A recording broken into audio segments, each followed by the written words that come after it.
Imagine being able to stream every curling game from every sheet from any event, be it your Wednesday league game, bonspiel, or corporate event. Curling Stadium offers an all-inclusive streaming solution featuring high-quality cameras, ease of use, great reliability, and minimal installation. Offering your sponsors customizable ad space on your streamed curling games and being able to sell video packages to your corporate events for increased revenue. With Curling Stadium, you can stream to any device, be it your mobile phone, tablet, or computer. Push the feed to your desired platform, be it Facebook, YouTube, or any other social media. Curling Stadium is simply the way forward. Where it's commonplace in other sports to televise every game, we want to do the same. Curling is a global sport, and it's time it gets the coverage it needs. Make your curling club the next Curling Stadium. Saskatchewan, you know SaskTel because we're everywhere. Because being everywhere keeps us connected to you. With SaskTel sponsorships, we get to be part of your community. We're here with you, and we're here for you. It's easy to get started. All you need to do is apply. SaskTel cares. Always has, always will. To apply for sponsorship, visit sastel.com/sponsorships.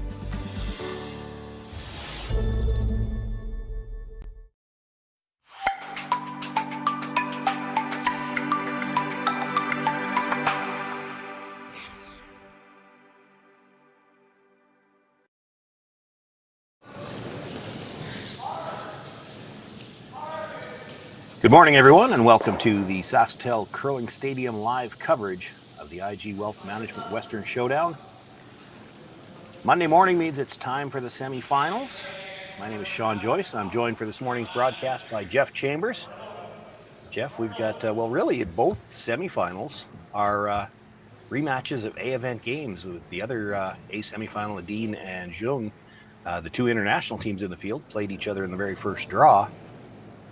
Gauthier and Cooey, who we have in our game, played Friday night in their second game for both teams. Gauthier came out with the win there and did so on the way to capturing the A event berth. Cooey came through the B. Yes, now a little rematch. The Gauthier team, a young team out of Victoria, BC, and looking to make a statement right here in Swift Current as they've won all their games so far. Very impressive streak. Started off by beating Fighter, then Cooey, then Flash, and then Fighter again to get to the semifinal action. So they're looking to keep this adrenaline going, and hopefully we're in for a great game this morning. By virtue of winning the A event berth, they do have last rock here in the first end of play. Through the preliminary round, the two teams will draw to the button in the playoffs. It is the team that came through the higher event. So Gauthier with last rock, throwing the red stones. And that hit looks like it might have just rolled off the rings. Cooey feeling either it's too close to weave it there or maybe it's biting. Hard to tell from the overhead camera.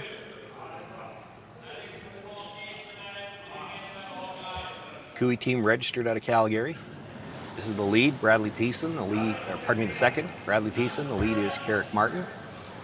Tyler Tardy playing third, and Kevin Cooey is the skip. And I was working one of Gauthier's games earlier in the week, and they are listed out of Victoria. And I'm trying to remember the connections, and I haven't looked it up yet. I know Jacques from Manitoba originally, and I'm not entirely sure that the team that he's playing with here out of Victoria isn't the remnants, or at least two of the players, remnants from Tyler Tardy's old team. Yes, that could very well be, yeah. I thought I heard that somewhere, and I haven't looked it up, and nobody on the chat could confirm it for me. This is the second, Jason Ginter, the lead, Alex Horvath with the brush down. The third is Sterling Middleton, and the skip, Jacques Gauthier, looking for the hit and perhaps flop under cover here.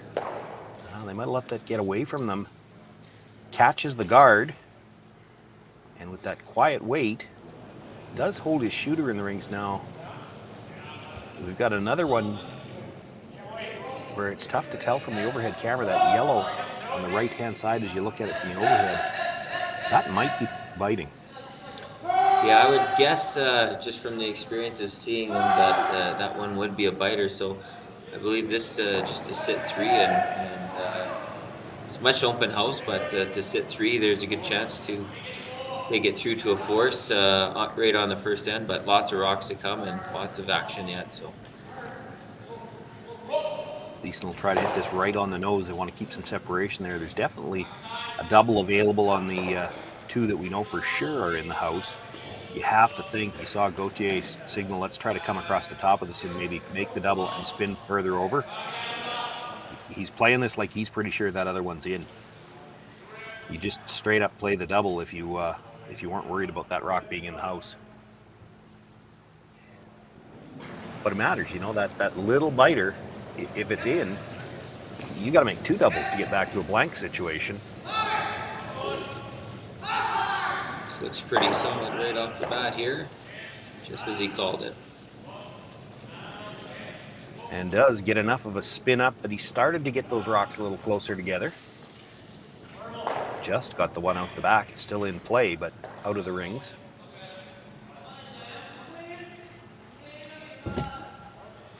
Tyler Tardy will be looking to roll back towards the center line, but they do have to be a little careful now with that Yellowstone just out the back.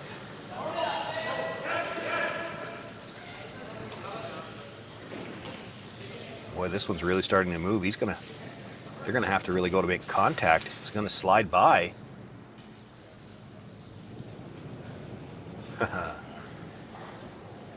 Interesting. Now this might change things for Gauthier. He has to think it's in if he's hitting it, but you hit it, your 2 stones are going to be close enough together for a double. You could simply split the house and try to hold the deuce. Yes, in this curling game, things can change so fast. Within 2 shots, we're going to see difference of literally 5 points. It goes from sitting 3 yellow to most likely sitting 2 red, just like that.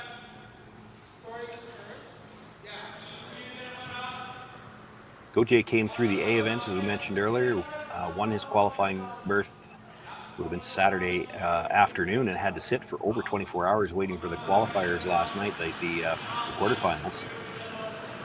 Actually had a very strong game in that quarterfinal, controlled most of the game, and then Rylan Kleider, down 4 coming home, managed to get the game into an extra end, and here's another flashed hit. Both over curled on that one side, and Yeah. they've there's a lot of curl out there, and I don't think they're expecting those rocks to grab so much. And you get out to the fresh stuff out in the ice. I know it's the first end and everything, but might have just caught them off guard. And see, Kevin's giving them a little more ice on this one, and going to make sure he puts a good rotation on this to make sure that they don't lose this rock. Did take the stone out of the back, so nothing to jam on here. No worries that way. Makes the hit, does roll to the center. It's flat, but there might still be a double there. He doesn't have to move the second one very far. Indication from Jacques, maybe looking just nose hit, thinking if he can exchange a pair of nose hits, there's a better angle. This is quite a bit less ice on this one, Sean, so I'm not sure if they're picking. Oh, he's definitely throwing firm, yes. Yeah, he's going for the double. And it kind of looked like that wasn't curl. I think that was all release. That looked like it was moving as it came out of his fingers. Yeah, a couple sloppy, I think, releases here early on by both teams there. And with this curling ice, it's really going to curl. We've been talking about it quite a bit in our other broadcasts. But for club curling, this Jason Broughton and his crew have really got these rocks and the ice moving quite a bit more than what you'd normally see in club curling, and they wanted to give a really good experience of that extra turn that they see out on arena ice, and maybe it's even catching these top guys. The rollout gives Kevin Cooey an opportunity to draw here in the first end, and you know, you play the practice session before, and I know that they didn't have to draw to the button here. We got a chance to see a little bit of the practice session, and looked like they still played primarily the same types of shots they would play in the normal practice, where they're drawing to the button. Still nice in the first end. As the skip, you always like a chance to establish your draw to the button. So good opportunity here for Kevin Cooey to just reaffirm that in his mind.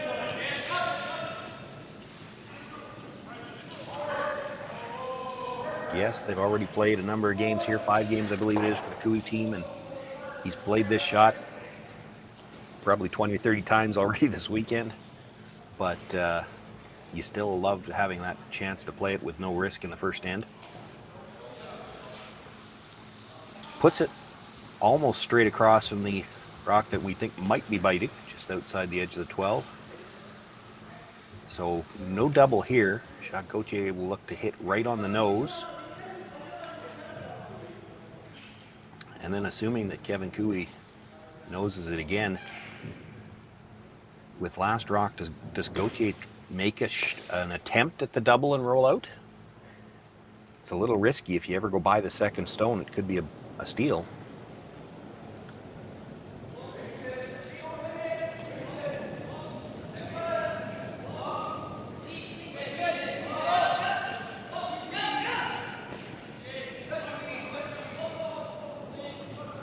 Rusher's just cleaning this now, picking it up a little more firmly. Makes the hit. We'll roll a couple of feet towards that outside yellow.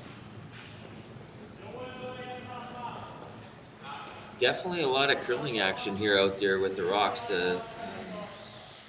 Quite surprised just with the amount of room that they're having to take and getting the inside rolls with. So the guys are going to definitely have to keep an idea. I'm not sure if they repapered rocks. Normally they don't do that necessarily going into the final games, but Yeah. there's something that's causing a lot of movement out there, and both teams kind of got set off by it so far this end. Well, I'm glad you were the one that mentioned it. I was thinking it. That, yes, you don't very often see it in an event like this. Certainly, because it didn't look like they were moving this hard last night. You wouldn't think they'd do it between the quarterfinal and the semifinal. They certainly wouldn't do it without telling the players. But it still, even at that, would take some getting used to. Kevin Cooey makes the hit, stays right there. Gauthier put the broom down. I'm not sure whether they're playing the double. The double doesn't help you unless you can roll out. Now, there is a way to make this, and you saw it actually earlier when they were playing the first double and spun up. If he hits the first one a little bit thick, comes to the top of that second stone, he can spin his shooter out of the rings. I think they indicated that they're just going for the playing. one, but yeah, a lot of times you'll see the teams with that much room go for the draw, and I'm actually quite surprised because this is the spot that got them with the overcurl earlier, but looks like it was probably just a throwing issue. As you say, he's very confident with that. Makes the hit, stays in the 12-foot. Put 1 point on the board for Jacques Gauthier. He's got the lead over Kevin Cooey. Cooey with the last rock when we come back.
you can enjoy curling with your friends and family anywhere, anytime.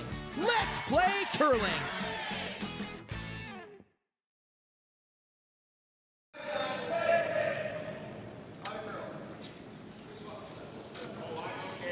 Second end underway here.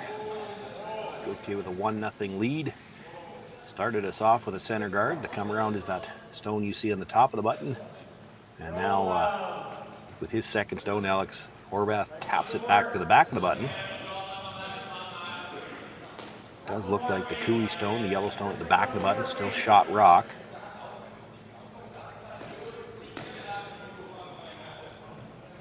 And that red Gauthier stone, well, maybe a quarter undercover or a little less. Carrick Martin going to be asked to come down. Wants to get to the face of it. Probably wouldn't mind tapping this straight back and chipping that yellow over. As much as they like having a rock on the button, they probably are not thrilled to have it on the back corner of the button. Looking for some curl here. He wants to get to the nose, doesn't want to tap it on that angle right onto the yellow stone.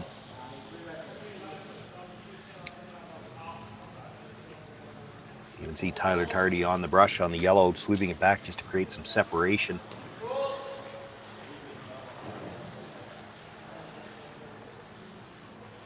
Well, it looks like we're going to get some angles into play for the fans here, Sean. We're going to, if it gets a little hit and roll. And second end, we've noticed a difference too. The teams seem to be a little more aggressive in those second ends or fourth ends, or basically the even ends, trying to generate the counting points on those even ends. Okay, you see a lot of the top teams here. We've got another one really taking off on them. I don't know if we can make contact with the yellow at all. Boy, every kind of bad break he could get on that one. Kills his own, moves the yellow at the back farther over to the corner, which helps Kevin Cooey. And rolled over to sit open.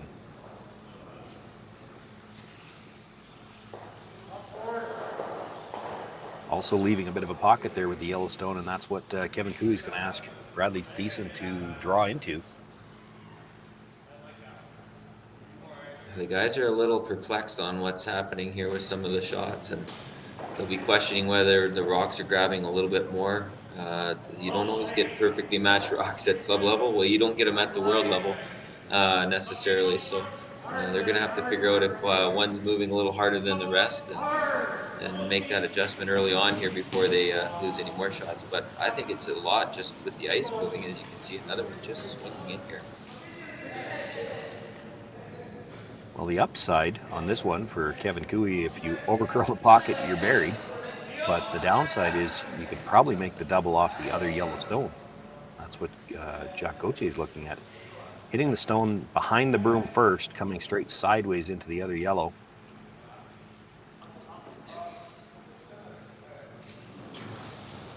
That one actually ended up in about one of the worst spots you can. It basically lines this up for them in a couple different ways.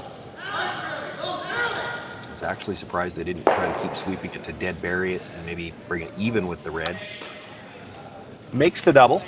Sits right there. There's a double back on the reds with the possibility to roll in behind. I heard control. I've got a little bit of I can hear them on the ice. We don't have mics directly on the players, but there are mics at ice level.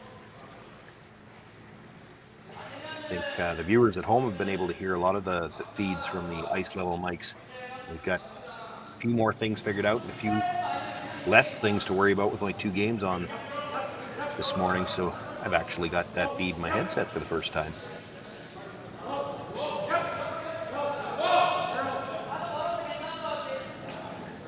Wanted to get to the inside, just going to get to the double, and I was wondering about that myself.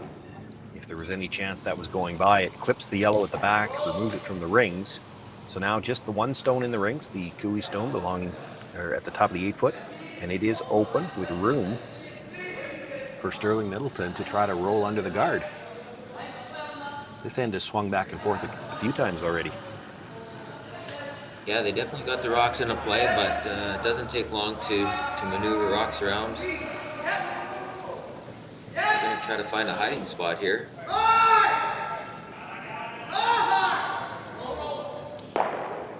Going to roll, but actually it's going to roll just past the guard.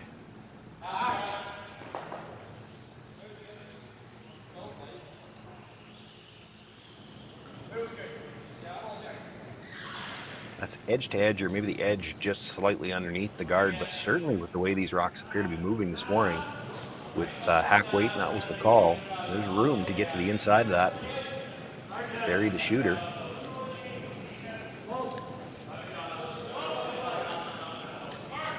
Had the brush down early, now looking for some extra curl at the end once they're sure it's by.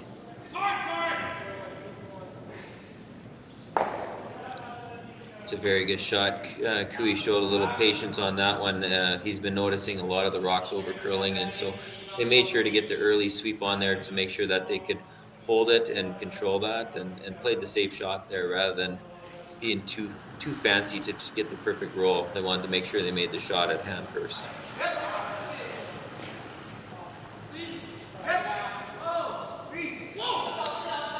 Chance now for Sterling Middleton to try to get behind the guard, and you'll see them do it the same way. Hold the line early and then switch the sweep, try to carve it in at the end. Maybe a little bit more weight for Middleton there, didn't get quite as much curl. Flops a little bit to the outside, so they don't have to negotiate the guard now, but need to roll a good 2 feet to get buried.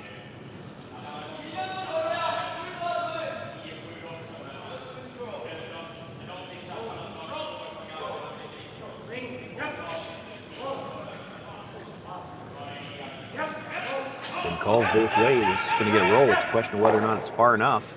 And boy, that moved at the end and over rolls on them just out the other side of the guard.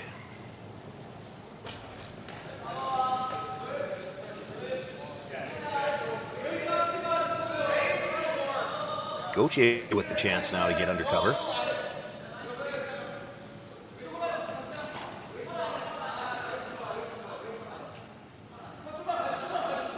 Late enough in the end here, one good roll from either team. We could see either a steal or a deuce. You have to assume, I think, considering the teams that we're looking at here, if Jacques Gauthier makes the roll here, I would anticipate Kevin Cooey will take one run at the run back double. See if he can't get out of this with a blank, because Gauthier would, if he makes the roll, he's going to be biting the top of the 4.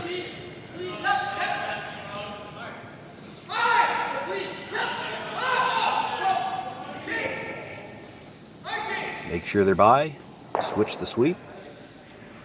Rolls about an inch, but still mostly exposed, so Kevin Cooey will have a chance to make a play on it now, though looking to roll well over to the corner, thinking blank all the way here. Pretty tough to get a roll underneath on that.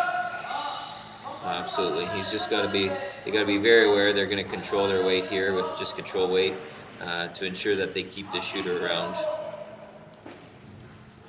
They don't want to leave the opportunity to draw one in there and bury one.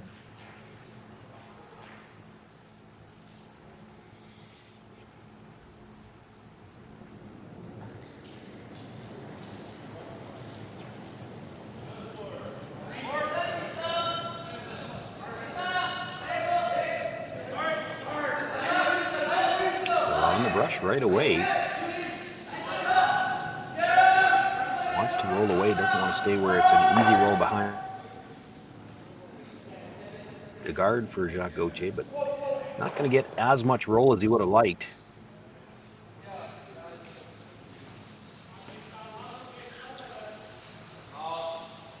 Well, we've seen a few of the perplexed looks out there on the faces of the skips and the throwers, just not finding that exact spot to get those rolls that they're looking for. So they're going to work their way through and figure out their rocks and figure out the curl and figure out the best weight to use to see if they can start hiding some rocks and getting them to where they want to go. So definitely a common look on their faces this morning so far.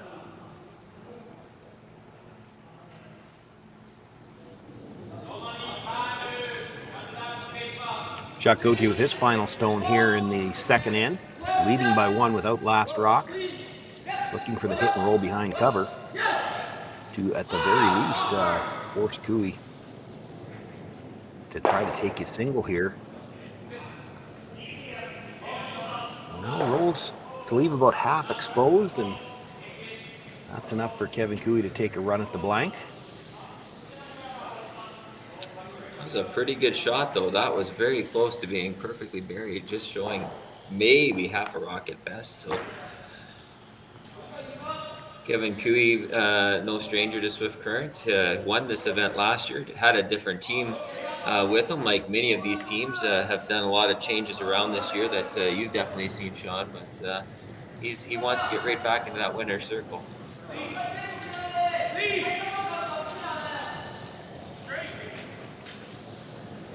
With the big weight, picks that stone out of the top of the 8-foot will, roll his shooter out.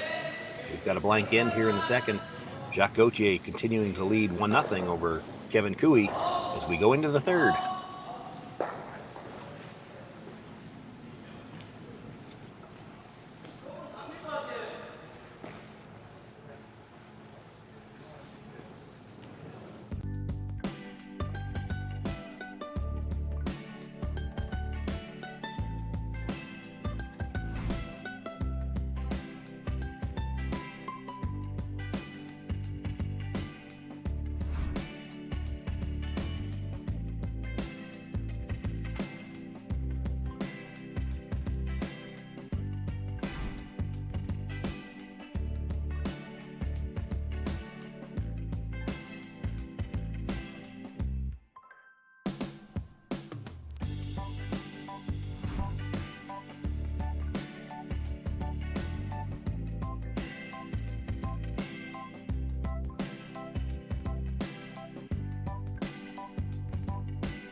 Imagine being able to stream every curling game from every sheet from any event, be it your Wednesday league game, bonspiel, or corporate event.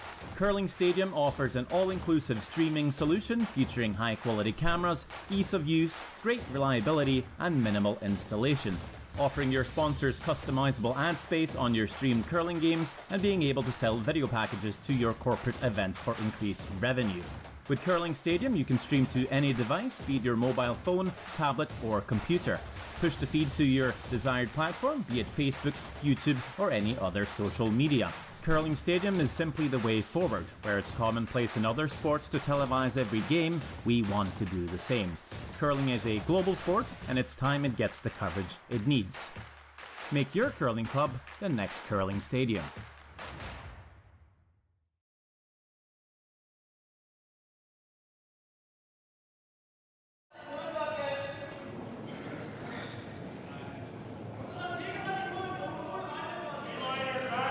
Oh, and we get down to just the two sheets in play here. The semifinals Monday morning. We've got a few extra cameras. And it allows us for some interesting views. Nice shot of the ice there. You can see the action over on... you'll have to help me out. Which numbers are the sheets? Yeah, sheets. Looks like... Oh, we're on sheet 4, so I think they're over on sheet 2. They're using 2 through 5 for the event. Center guard went up to start this end. We saw the come around. Second center was thrown. And now Cooey throwing one to the corner.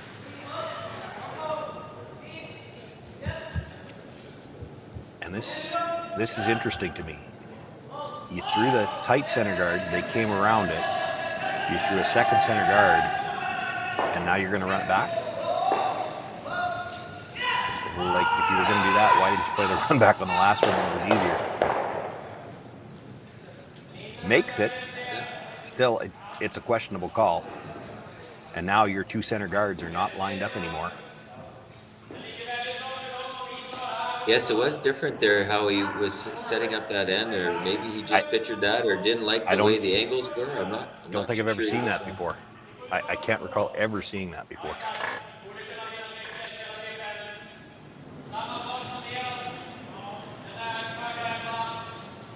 To make the double raise, now the raise stone did roll out into the open. Bradley Peason with a chance to make the hit, roll back under cover. Waiting on this one to curl. Trying to help it over now. He'll make the hit, but he's going to stay right there. So a chance for the Gauthier team to make the roll under cover. Jason Ginter.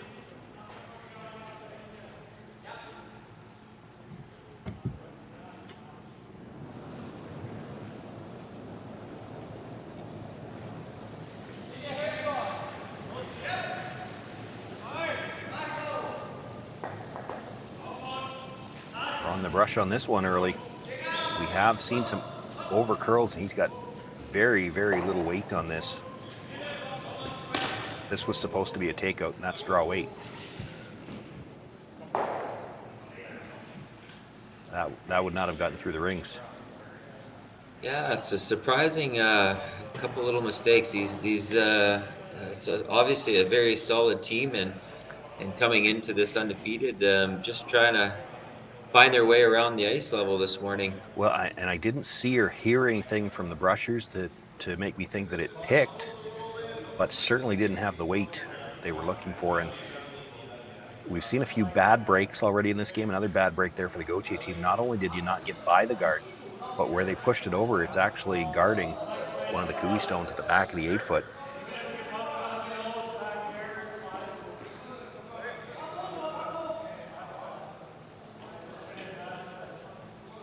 Kevin will just figure out a way to try to maximize this. He wants to take advantage of that opportunity. So instead of looking at, okay, how can we score 2, he's thinking, how can we score 3 and keep this in a spot to avoid a double? Well, yeah, thinking how we can score 3, but I think the other thing he's concerned about is that yellow stone that's at the top of the 8. It's a 2.5, 3-foot roll to get buried, and now there's a second guard over there too. So he doesn't just want to leave that opportunity for Gauthier.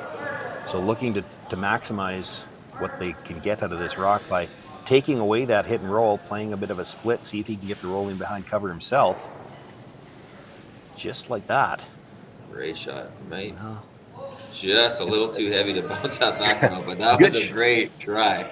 Good shot, now Yeah. Grady. A little more weight. He had probably more weight than Ginter had on the previous shot. Takes that yellow out the back. He does roll in behind cover. And for Kevin Cooey now, this is the kind of end you like to play. You've got one half of the sheet completely wide open for your last one. Try to set up your first point on the side that's buried. Jacques Gauthier going to try to do some damage control here, looking for another run back. Ideally, they'd love to stick this. I don't know that there's a double available. It would be awfully steep. This one's curling on them. Now, they do have the option to clip the other stone, and that's what they will do. That actually works out very well for them, because now the stone remaining in the 4-foot is wide open.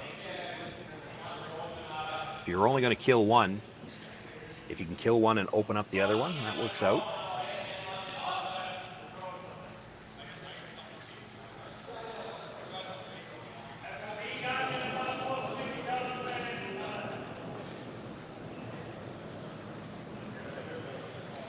We now will ask Tardy to draw open side. They're going to try to keep their rocks as far apart as they can for the rest of this end.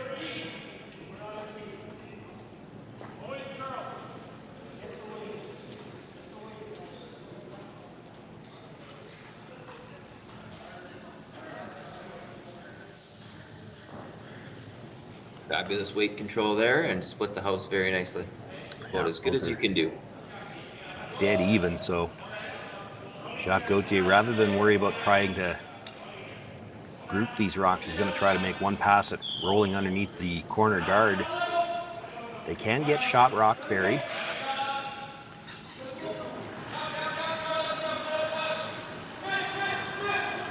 this is the spot in the ice that they've been suffering here, trying to figure out and having a few overcurls. So we'll see if they figured it out on this one.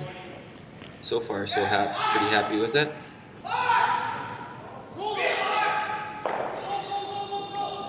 Makes the hit. Gets most of that rock under cover. There is maybe a quarter of it sticking out. Well, that was a fabulous hit and roll, and that'll make them there as a fist pump to a little bit more happy to figure out that line that's been getting away from them. So it looks like they're starting to figure some stuff out, and could be just in the releases and or the weight control. And beautiful hit and roll there. Still, it is behind the corner garden, right at the tee line. Tardy's going to look to come down to it. Ideally, they move it back far enough to sit too, but you know, even if you sat on the corner right now, not a bad shot. Definitely looks like he's got the weight to move it. They got to get by the front one. Once they do, they'll switch for the last little bit of curl they can get. Taps it all the way through the rings, rolls over to the back of the button. Cooey sitting two once again.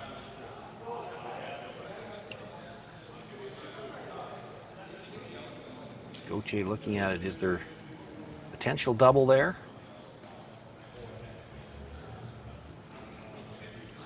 Kind of indicated like he was just going to try to hit and roll over beside it, but with that broom, he's got the broom in the middle of the rock already. I think we're going to see some heat. Yeah, he's going to throw some heat. Yeah, he looked quickly back there to make sure that the jam isn't there, but that rock rolled out far enough that that's won't be an issue. So I think he was going to take a full crack at throwing the peel weight and seeing if he can get right over and even make that double.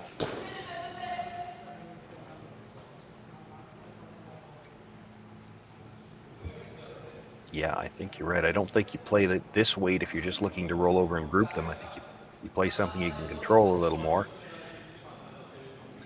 He has to hit this pretty thick, though. The striking bands aren't quite as active as most of the stones that they're used to playing. So you have to hit a big chunk of this to get it across and move that up. Catches about half, does come into the side of the other stone, and enough to push it all the way out the side. That was a fabulous shot, though. Caught the stone at the back as well, but just a piece of it, so removes it from play. Didn't jam anything. We've got Kevin Cooey looking for a blank again with 3 stones left to play. He'll try to just hit this probably right on the nose, maybe roll a little bit to the broom side. And then expect Jack Gauthier to play aggressively for a roll behind cover, and it'll be a long roll behind not a lot of cover. Yeah, if he can get this to roll a little bit of broom side, he's going to be pretty safe at keeping it in the open for his last shot.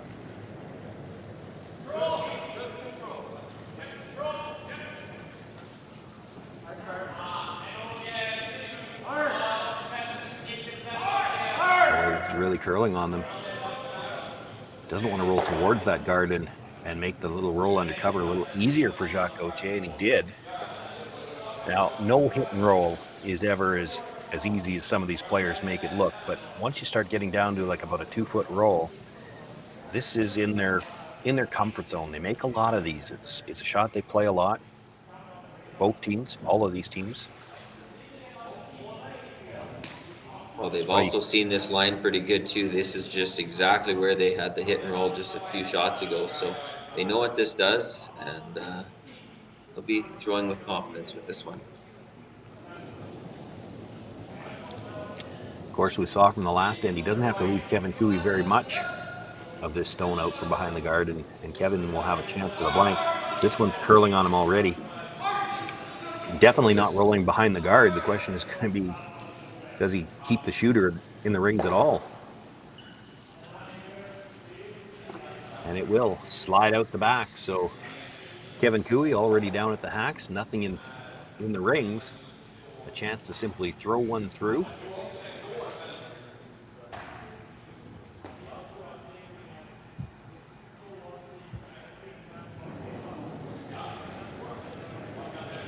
Picking a spot they probably haven't seen yet. We haven't seen a lot of hits thrown inside out, so playing the in turn towards the corner, they'll clean it all the way down just so They don't have any disasters.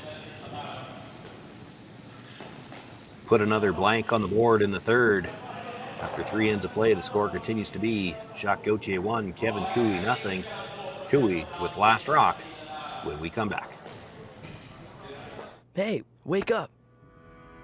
There's so much out there to see. Look up, look down. Quick, look over there. Look for a little trouble, but not too much. Open your eyes to something new every day. The hustle, the bustle, the calm, the serene. Maybe then you'll see that sometimes you have to go far to get a little closer. So wake up. The day is far from over. Seize the days.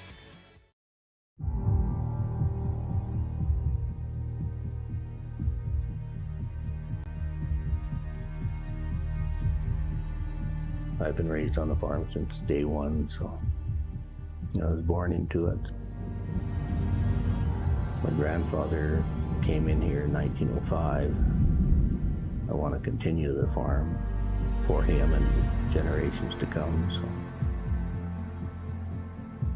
I think it's a privilege that we get to be here. It's just a wonderful way of life. You know, what job is there that you can go to work with your dad and brother, with your kids by your side?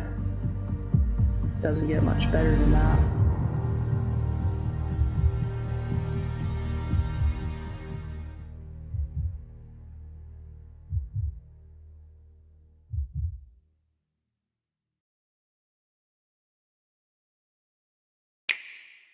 Sometimes curling just isn't as fun as it can be on the Nintendo Switch. With up to 4 players per console, you can enjoy curling with your friends and family anywhere, anytime. Let's play curling. Available now only on Nintendo Switch.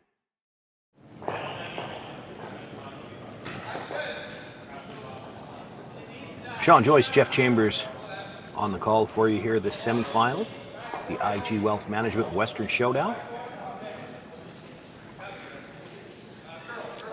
1-0 still the score as we begin play here in the fourth end. The tight center guard thrown by the Gauthier team with the first stone. Then we see this end, the Cooey team opting to throw their own corner. And we didn't get back in time to see the call there. I don't know whether Gauthier was looking for a come around or a second guard. Yeah, he was I'm sure they weren't looking for for the, yeah, he was sure they weren't looking for the come tap. around, but it actually caught a pick on that one, Sean. Okay. So it wasn't just an overcurl. It just before the hog line, it grabbed something and went sideways, so they went to plan B on it. Well, the plan B worked out okay for them. They did get a bite of the top 12 and left it buried. That's important because in the 5-rock pre-guard zone, Kevin Cooey can't really make a play on that and risk peeling the guard. Everything would go back if he did that. So going to play the come around on their corner guard. He threw it for a reason, try to use it.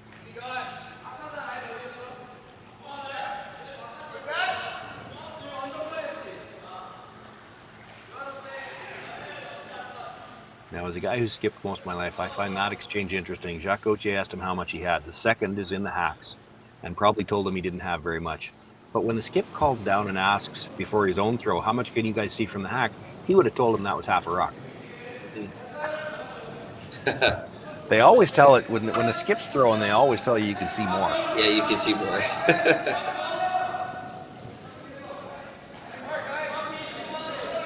It's got a good setup in the middle if they can get around it. The two stones, if Cooey was to play any kind of a run back, they're not lined up to go straight back. You'd have to play it over the top. Or over the top, and this one just not quite the weight. Comes down, rubs off their other stone. Has two sitting now in the 12-foot, but shot rock continues to be the yellow stone behind the corner guard belonging to Cooey. The center is getting a little cluttered for him though.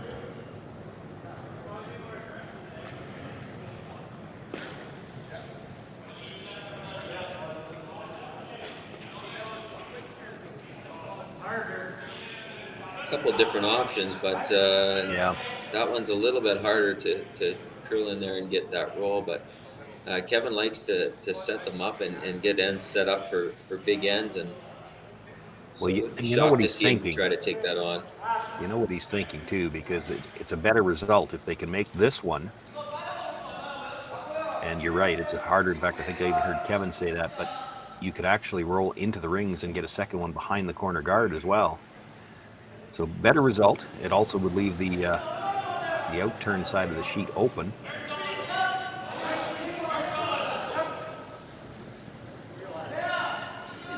Oh, this one's taken off on them.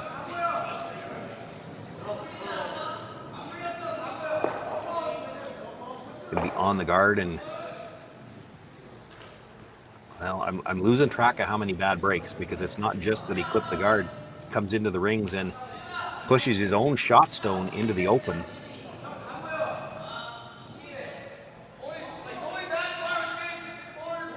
The team's just not as sharp. I commentated on the game last night with Team Cooey, and they were firing on all cylinders, and just making just about anything they looked at and setting up some ends. So both teams are struggling a little bit with the ice this morning, and basically every miss that we've seen so far, Sean, is from an overcurl. So there's a lot of action out there that they're just not anticipating in time. And not sure if that's just the weather hasn't changed that much outside. I'm not sure if the rocks have changed a little bit, but something's throwing off the guys for sure.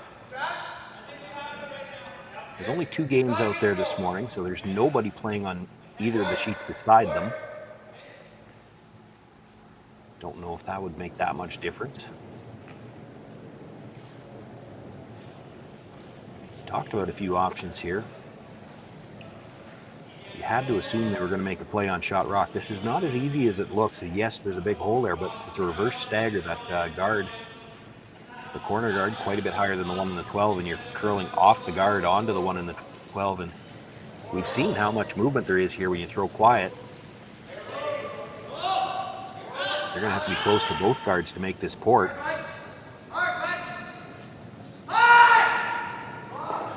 Sweeping for every bit of curl they could get.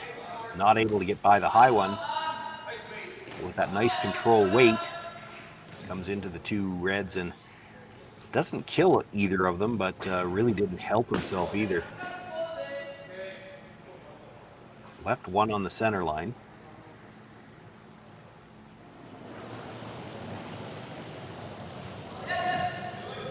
In that situation, it undercurled, and that could be the fact that maybe there's just a little bit of overcorrection. A lot of times when you're throwing that first rock and over curls on you, you're sitting in the hack, and instead of just throwing that rock, you're like, okay, I'm gonna really make sure I get out there, and he might have even set that just a little and held straight on him. So Kevin Cooey asked one question and has 3 players coming down to look at it.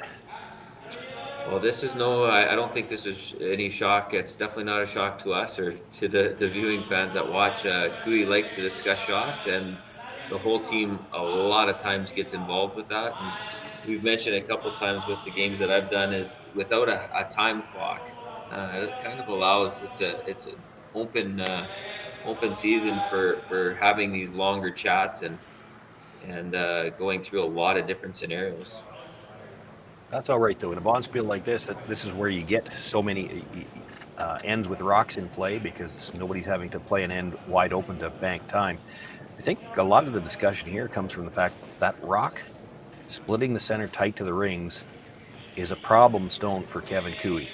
He'd love to be able to do something with it, but it's hard to get any good result out of your shooter that way. You might be able to bite the rings behind the corner guard, but if you do, it's 4th shot. And your chances of bringing it back into play aren't very good. If you're not playing the middle one, what are you playing? Hard to get around the 2 reds on the corner, so they're looking at perhaps playing the run double there. You might be able to double the 2 reds on, if you look at it from the overhead, double the 2 reds and have your shooter come into that red on the center line and maybe bite the 12-foot off that.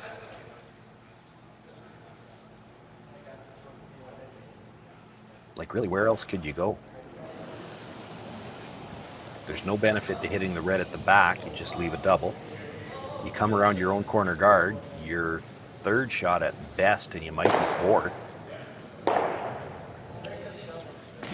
They might just look at that top and try to make that outside double and get a little bit of roll in with the shooter. I think that's all they've got, really. Or I should rephrase that. That's probably the best option they've got available.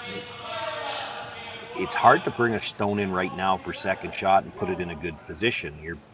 Your best bet would be to come around this corner, but those two reds so close together, if you bury it, it's a pretty routine double run back. As routine as a double run back gets, anyway. Bradley Thiessen looking for the double here. Would love to come across and move that stone off the center line too. Doesn't necessarily need to kill it, but wants to move it. Right. And there's another in the long list of bad breaks already in this game. Off the double, it comes across into shot stone and stays there. Now, Cooey does have second and third. He caught the back end of the stone just outside of the house and spins in to bite the 8. There is no double available for Gauthier. It's a bit of a bad break for Cooey in that he left that red stone in the back of the forefoot, but the way the I'm pretty sure they weren't expecting that to shoot over on such a steep angle. That's a geometry class there. It looked like it was going to go underneath that all day long if you caught any part of it. So pretty shocking in shots. Still works out for him though. He's got second and third, and really Gauthier's got nothing to hide behind. No double available. If he hits second shot rock, he's going to leave a double. If he hits third shot rock, in all likelihood, the shot rock is still exposed with a chance for Cooey to sit 2.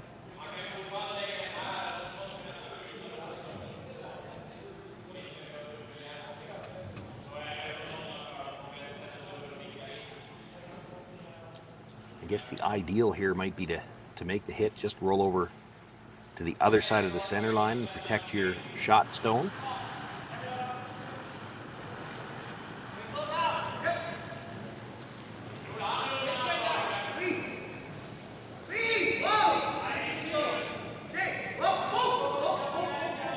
Needs to cross it just a hair. Makes the hit. That's an interesting way to play that, coming across the face there a little bit with the outturn. That might be just a player preference in that situation, Sean? That he probably likes his outturn a little bit stronger than his in-turn. Because normally you're coming into the shots. Yeah, I know what you mean. Player preference and to some extent team. I see a lot of teams, though, because to play the other turn, he's got to flirt with the center line. And yes, the center line is just... But psychologically, nobody ever wants to have to cross the center. We've seen too many surfaces over the years where crossing the center was difficult, and it's usually not the case anymore, because in many of those cases it used to be that the ice was dished to the middle to make it curl. Now we know that if you condition the rocks, you don't have to do that, so it's not really usually an issue anymore, but it's still, you've kind of trained yourself over the years to play it that way. Tyler Tardy with the double rolls his shooter in behind the corner guard. So Cooey sitting shot and third right now. Gauthier has access to the shot stone, but tough to not leave a double here. He can roll behind the corner. That's what he's looking at. Might be able to sit 2 there, but then they're well behind the tee line, behind the corner. He already knows Kevin Cooey's going to try to draw in front of it. What else do you have? You roll the other way, he plays the double.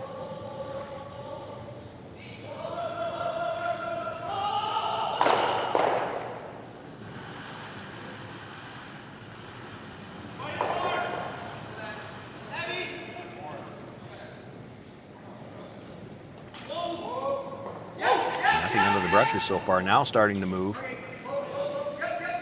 Not going to get the roll.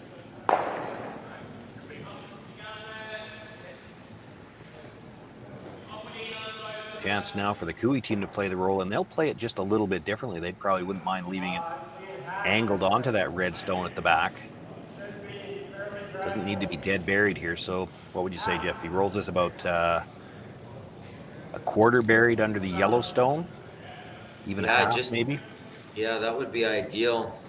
The other shot he could have done too is with controls, try to just make that light little double and roll over to split, but he's going to try to get another one somewhat buried here to see if he can get on a bigger end. I think he likes having them behind the corner anyway. This is really going again. Not going to get by their own stone at the top of the 12, I don't think. Playing for the thin rub. Can they get a good break for a change? Well, he does make contact with that stone, and so that leaves the shooter as shot rock, second and third belonging to Gauthier, but definitely a double available on those two now, so critical that Jack Gauthier stays there. That really took off. I know that they jumped it out of his hands, but the amount of curl that did, you'd think that it must have caught something on the ice to move that hard. And it's pretty rare out here. We've been very fortunate in the last couple big events that Swift Currents hosted here. The ice has been very clean. We have had very few picks out there, but something's happening this morning that's causing them some grief out there. So I'm not sure if it's debris on the ice or something's grabbing, but we've seen some pretty wild shots from these teams so far. Gauthier looking for the hit, wants to stay right there, and he will.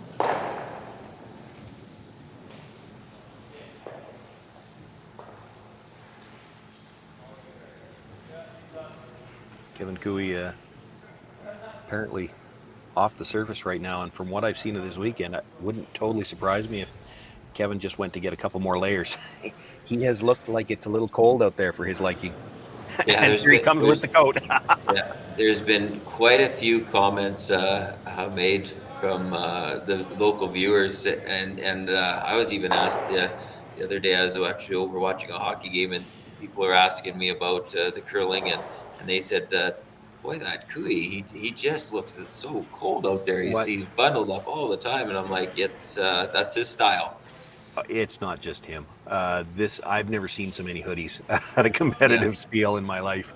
There's been a lot of hoodies out there, but Kevin you're right, he's taken it one step further, and you did see as he came back into camera view, he's got the winter coat with him. It's in the backboards. He won't wear it to throw, but he'll probably throw it on after this end is completed, and he'll wear it for the first 12 shots next end.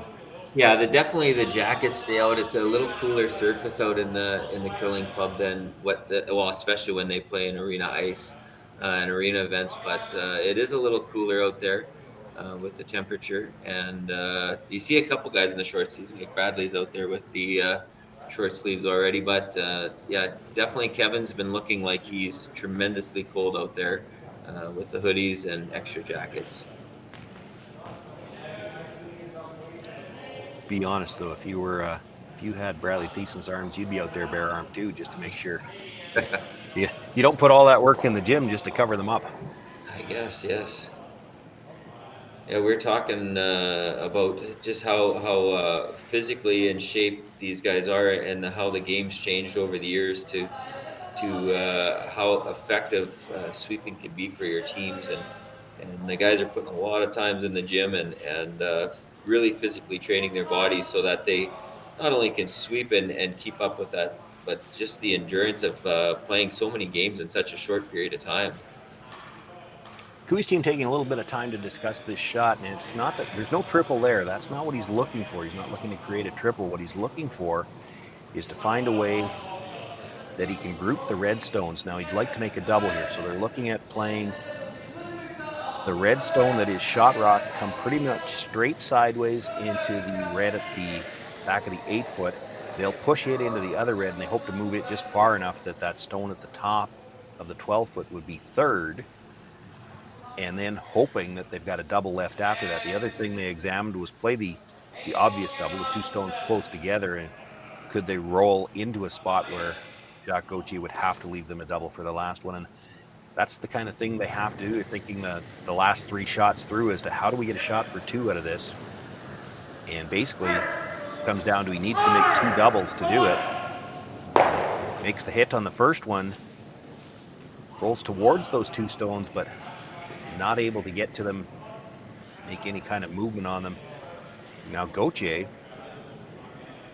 going to be faced with that same kind of thought process as, you know how hard Kevin Cooey can throw. You don't want to leave him any kind of chance for the triple, so where do we have to end up with the shooter? He knows he's hitting this rock. They look at the nose hit. which might leave it triple, although it would be a little risky. Or they can roll all the way across to near that stone in the 8-foot, basically on the other side. But if you're playing any kind of roll, you're rolling the 4th end, but how many times have we seen it already in this game, Jeff? You play for any kind of a roll, rock takes off on you a little bit and you roll out. Yeah, it's happened many a time, so they're going to probably be playing this on the safe side, but you're right, they're definitely going to want to play for that roll, so I'm going to have to call this really tight.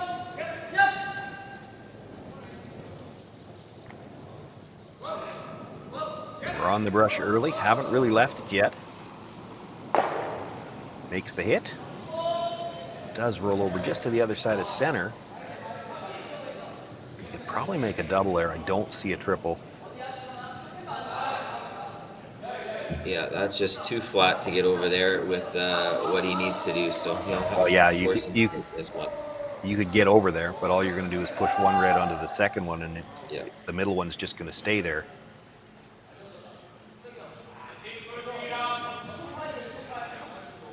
If you were 2 down coming home, you might take a pass at it. You'd have to hit the first one, come almost into the side or back side of the second one, try to drive it across the top of the third one. Hard to hold the shooter. Certainly not something he's going to play in the 4th end when he's got a chance to simply tie the game here. So Kevin Cooey, final stone in the 4th end, facing 3. Looking to make a play on the shot stone, back to the 4-foot.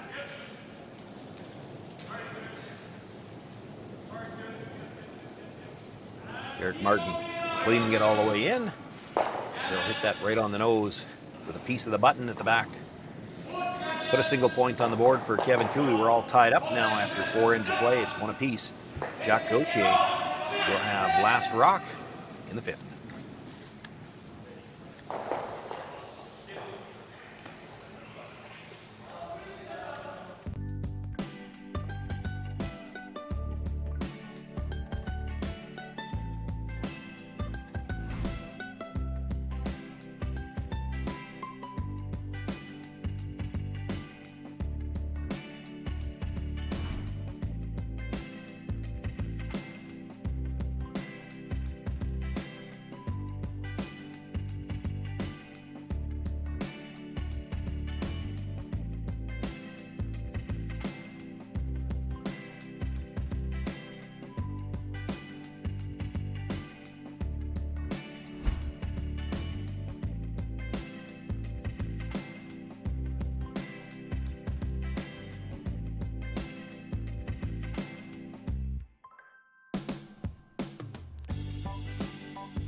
SaskTel Be Kind Online wants to stop cyberbullying. Want in on the action? We award up to $1,000 for youth initiatives that help spread kindness and prevent bullying. What great idea do you have to help stop bullying? SaskTel can help. Go to BeKindOnline.com and apply for a grant today. Together, we can make a difference.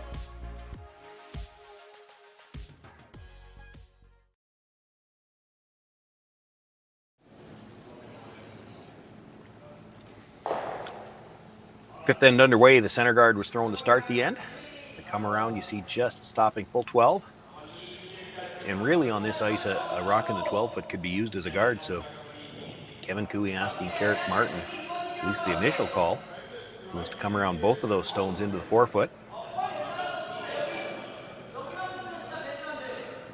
Not sure if the discussion was just about the ice perhaps, or how deep he wants this to be.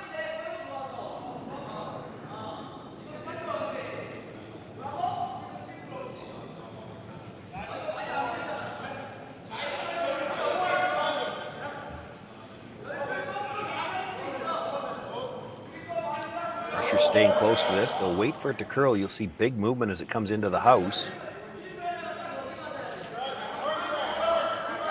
They'll switch the sides of this Brushers, trying to carve it a little farther in behind the guard. It does come to rest. Back 4 foot, probably about 2/3 behind cover.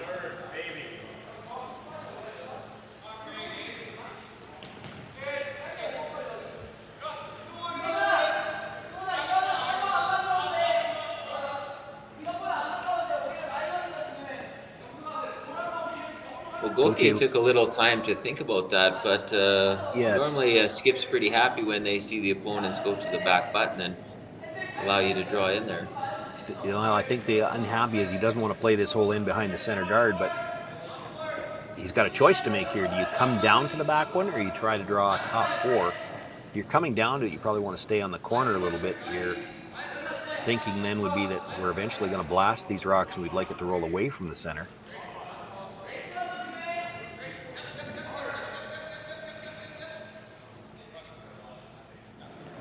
They play it dead buried top 4, and it does look like they got shot rock out of that. But this is the reason why, if you've got last rock, you don't really want to play the end around the center guard. Kevin Cooey's going to corner freeze to that, and now your scoring area really shrinks. As soon as you go up to start cleaning up the guards, that's just allowing Cooey to put more rocks into positions that he wants to have them. Not sure this one's got the weight to get there, though. Brusher's working it really hard. Going to just rub off the stone in the top of the 12-foot. Didn't get right down to the shot stone, but left his shooter in a good spot after the rub. It's just fully exposed. So it's a dangerous stone for Jacques Gauthier because it could be promoted onto shot rock. You can't really hit it yourself without running the risk of jamming it onto your own. So he's looking at the first indication was try to freeze across the face of it just to try to angle them to go by. And I think in the end, the analysis was we're just starting to get too much clutter here in the middle. Let's peel the center guard.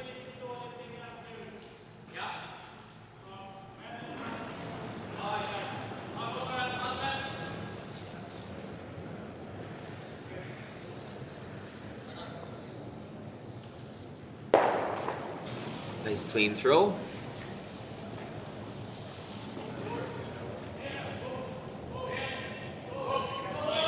One quick look over each shoulder just to make sure that was 5, I guess.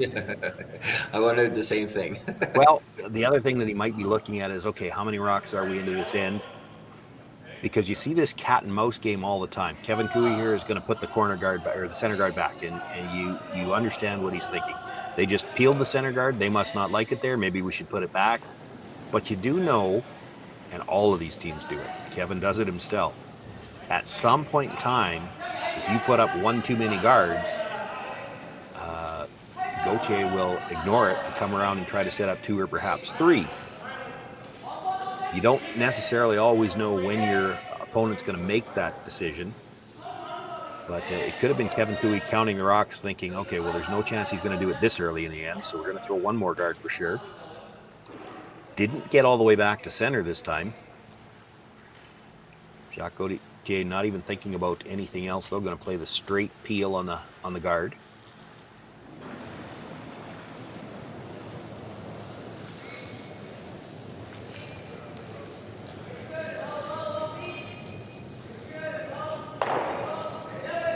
He had access to his own stone in the 12-foot that he could have tapped up that time, so when he didn't play it, my thought would be he likely would peel the next guard as well. Kevin Cooey, we're in the 3rd stones now, and his first thought is to play the double.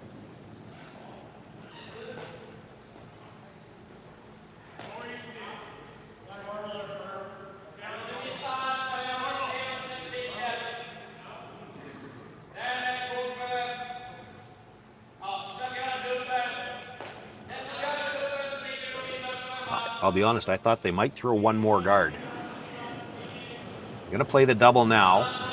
They'll expect the shooter will stay in the rings, but you're giving Gauthier 4 chances, well, 3 chances really, to make 2 doubles and set up the blank. He needs to make contact with that stone at the top of the 4 foot though, and it drives it by.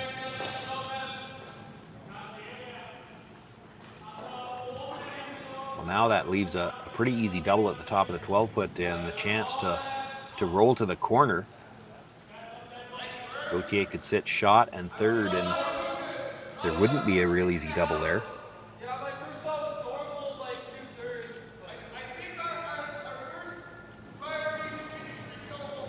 Yeah, that just missed by a hair. They didn't jump it early either, so it just kind of jumped on them at the end, a little bit more curl than they were anticipating. But boy, that just missed by a hair.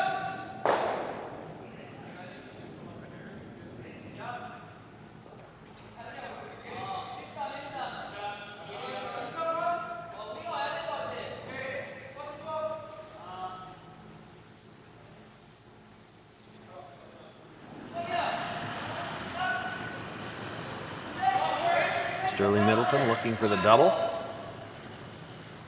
It's a bit of a roll to the outside as well. Has to be careful to hold the shooter, and this really curling on them, and a little too close to the nose. Doesn't kill the second yellow stone. So Cooey sitting second and third right now. The shooter did stay in the 12 foot.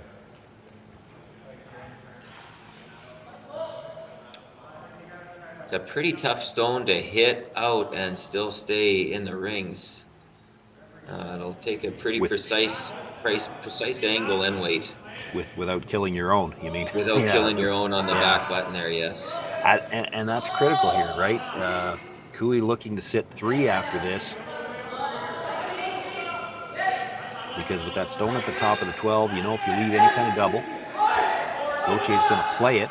He could sit shot and third, and we've seen those setups already in this game. You get sitting shot and third, and you're 1 double away from a deuce. And in a game that's 1-all after 4 ends of play, the first deuce might be the one that wins the game. Well, the weight call was solid board on this one. Didn't look like a lot of ice, but looks like they found the right spot. He's going to make contact, but I'm not sure that he's going to keep the shooter in the rings. That was definitely a little firmer than the solid board call that we had heard. So I think that was just a little weight issue with Tyler's, and just hung out there on him and couldn't hold the shooter. Attempting the double right now would be paper thin, so Jacques Gauthier thinking, let's hit the one on the center, try to roll towards the other yellow. If you could get a corner underneath it, that'd be great. Still be shot rock. Important to stay for shot, though. You can't over-roll this. If you leave Cooey sitting 1 here, you may see him try to split the rings, although that red stone in the 12 foot's kind of in the way of where he'd need to go.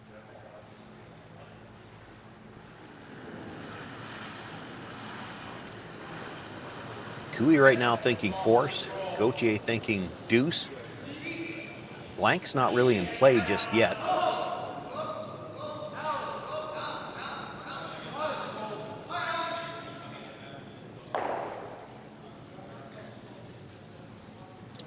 Middleton with the hit and another rollout. Well, the blank wasn't in play, but it could be now. It gives Kevin Cooey a chance to make a play on the red stone at the top of the 12 foot. In order to make it, he's going to have to roll towards center in order to sit 2, pardon me. Could leave a double.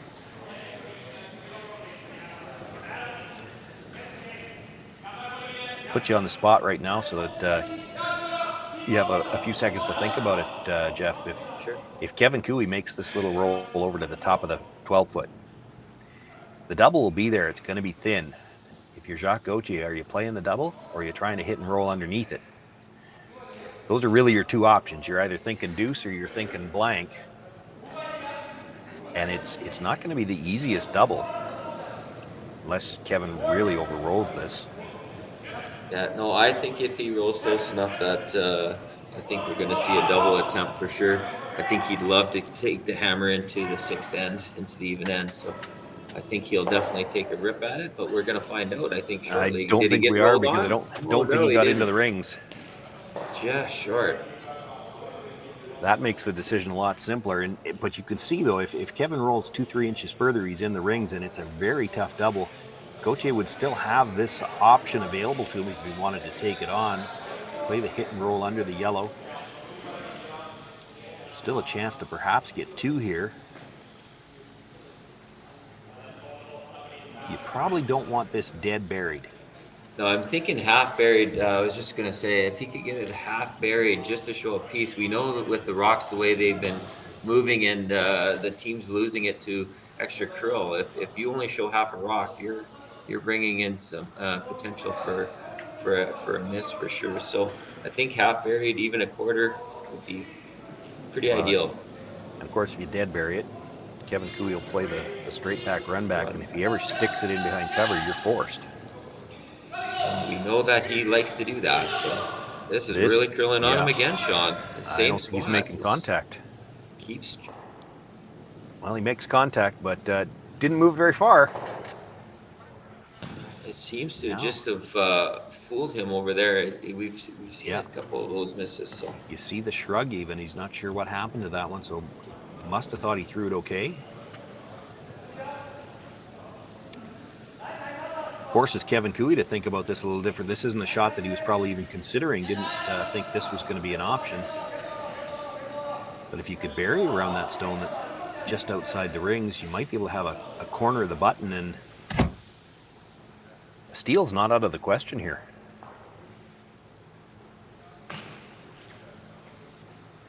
Also, you can come down and it's a pretty easy split for him. And anytime you get your opponents facing 3, Sean, it's never a bad thing, especially when you just saw him throw that. And the question in his mind for the hit and roll is not standard. So you could get a steal at 2. Yeah. If you split that, he's drawn. He's not hitting, because you won't have anything in the 8-foot. You're definitely playing the draw. I think they're having some discussion over which turn to play. You could get around that from either side. It does look a little more natural when it's off the center line to come from the side this side, where you have more of the button in your view. But the way these rocks curl, you can get dead buried on that stone from either turn.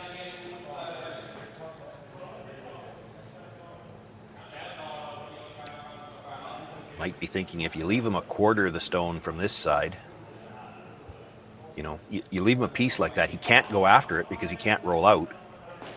So you can grab a little bit more button this way and make Jacques' final stone a little tougher still. This is just a great example of how much curl they have out here. You're into the 12-foot, and they're crossing over center line to the other side of the button. So it's the teams know there's a lot of movement out here, and to go from edge of 8 to split the center line would be dead 4 feet. He's looking for 4.5 feet of curl here to get half buried.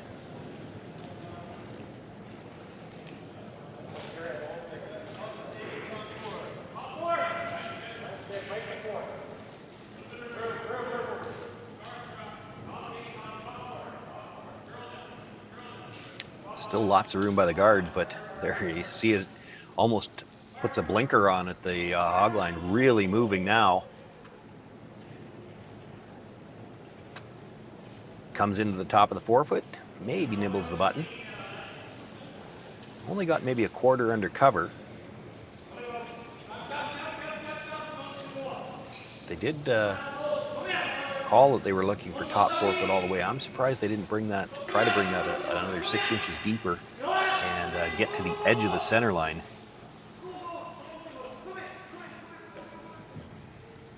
Maybe feeling they didn't want to leave Jacques Gauthier just a straight draw, so put a rock in a spot where he's got to throw the weight to move it.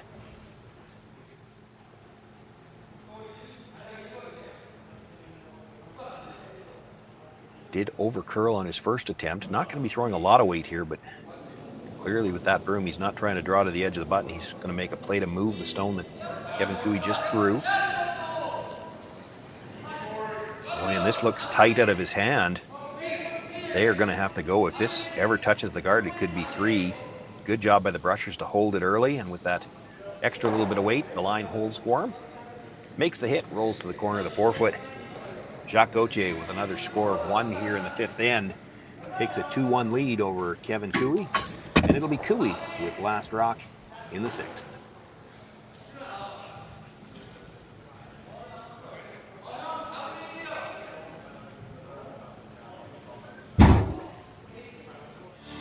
Saskatchewan, you know SaskTel because we're everywhere. Because being everywhere keeps us connected to you. With SaskTel sponsorships, we get to be part of your community. We're here with you, and we're here for you. It's easy to get started. All you need to do is apply. SaskTel cares. Always has, always will. To apply for sponsorship, visit sastel.com/sponsorships.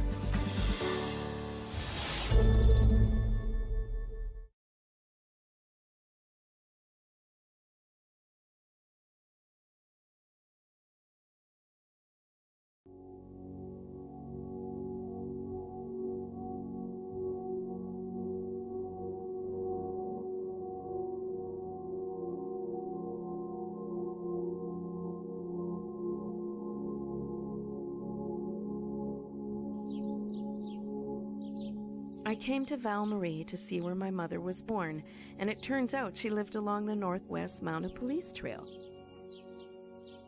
So every morning, my mom would get up, and that's the view she would have. 70 Mile Butte. Named that because it's halfway between Wood Mountain and east end of Cypress Hills, and that's the police patrol line. And she will walk that line to school, to Val Marie, every day.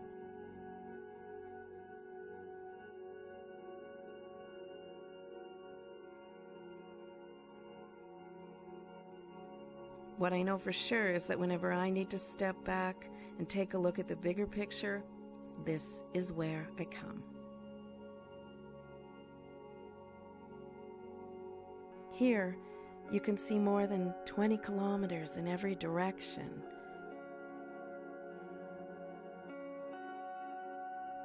I came for the homestead, but the butte brought me home.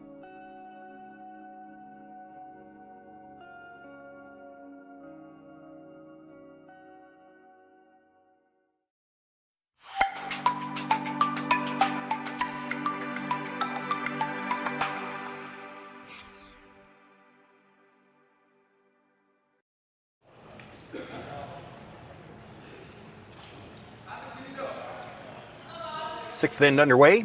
We've got the 2 center guards. The corner's been thrown out. Kevin Cooey looking to come around, sit on the corner of the shot stone.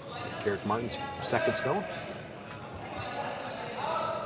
We had a shot just as we were going into the break, Jeff, of some of the crowd in attendance upstairs, the Swift Current Curling Club, and we got a little note from one of the producers a little while ago. We've got some 800 plus people watching from around the world today,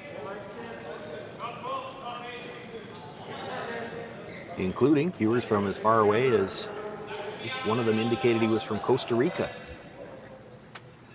Yeah, I've been saying this, Sean. It's just fabulous to have such great quality viewing available to everybody. We're right out of Swift Current, and thanks to SaskTel Curling Stadium, Chris Eichert was a big part of getting the camera systems in last year, and we've just enjoyed it so much. And it's given us the opportunity, a small community of only 16,000 people, to bring world-class athletes here, and we're just so excited to be able to host such big events and have some of the world's best out here competing right here in Swift Current.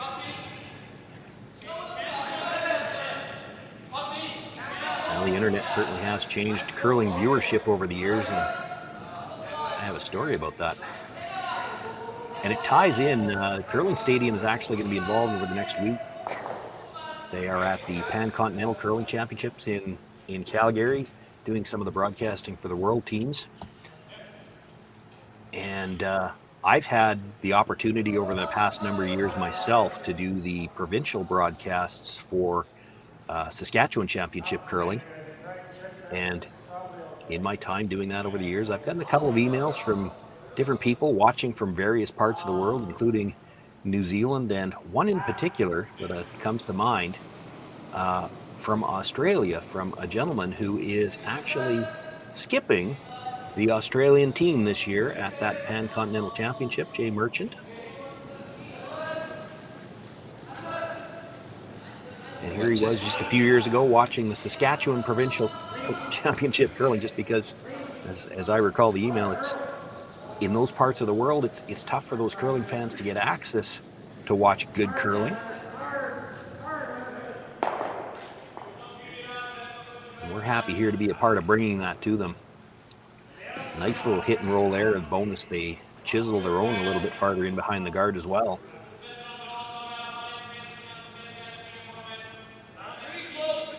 Yes, to be able to stream to so many different places, and being a morning game, to have so many viewers still able to view it, and from the comfort of their own couch at home, I think it's just fantastic. I know there's a few people at work today that have Yeah, I their was gonna say computers on there too, and powers to you. Don't get caught, but don't hope tell the you boss. enjoy the Yeah. podcast.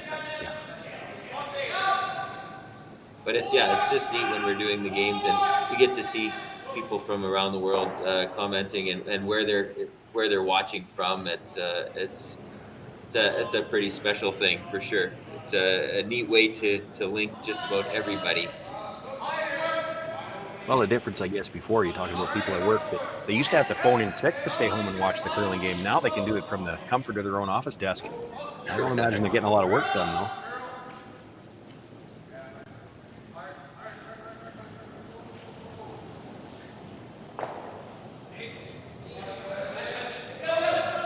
Nice shot there to tap that stone behind the tee line. Critical that he didn't roll out into the open. If you roll too far, you'd leave a chance for Cooey to make the double. So they weren't really panicked about killing the Yellowstone or even moving it far enough back to be second shot. They needed to leave their shooter in a good spot, and they did. Riley Gayson now will try to get to the inside of that. Doesn't really need to move it this time, but wants to sit in the pocket between those two reds. Perhaps have a chance to run something in and double the reds later.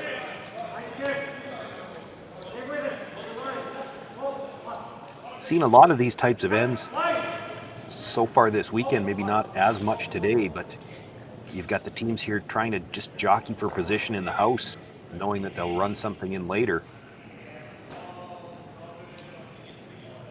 Yeah, I was able to do the Epping and Cooey game last night, and every end looked like this. They got into so many big situations, and the patience level from both skips, counting on that they could make some big shot on their last one for a multiple end. So it's a lot of fun to watch. I mean, the fans love it for sure. Battle for the angles, right? Yeah, absolutely. It sets something up in the big shots, and Cooey with probably arguably the top two shots of the event I know that I've seen so far is when they played against Laycock. He made two tremendous shots that people just didn't see out there, and he ended up scoring 5 against Team Laycock, and Team Laycock had said after they had a 90% end, and it's still not sure what happened. So it just takes some big shots at big moments, and you never know what happens. Laycock might have been the hard luck team that way then too, because I was gonna argue with you. I think the shot of the weekend, one that I saw, and it was also made against Laycock, and it also cost him 5. It was Big Jung coming through a very narrow port to make a paper thin double for 5. Yeah, it looked like it was a really good chance to steal, and then he turned it into a 5 spot. And so, yeah, Team Laycock had 2 5-enders against them when they were both looking like they were in control. So it's the curling game can switch very quickly. The Gautier team taking advantage of the angle that they had there, able to remove the shot stone.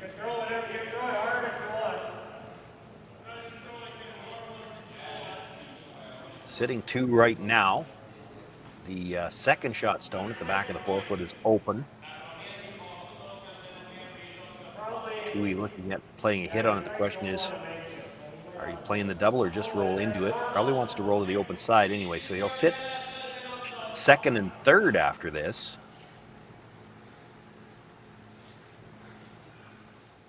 We have seen this a fair bit in this game.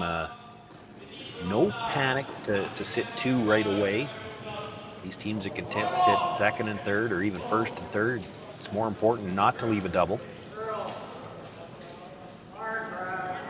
Has to hold the shooter here. He can roll right into the side of the other one as long as he hits it thick enough, and he does. Actually removes that red one from play.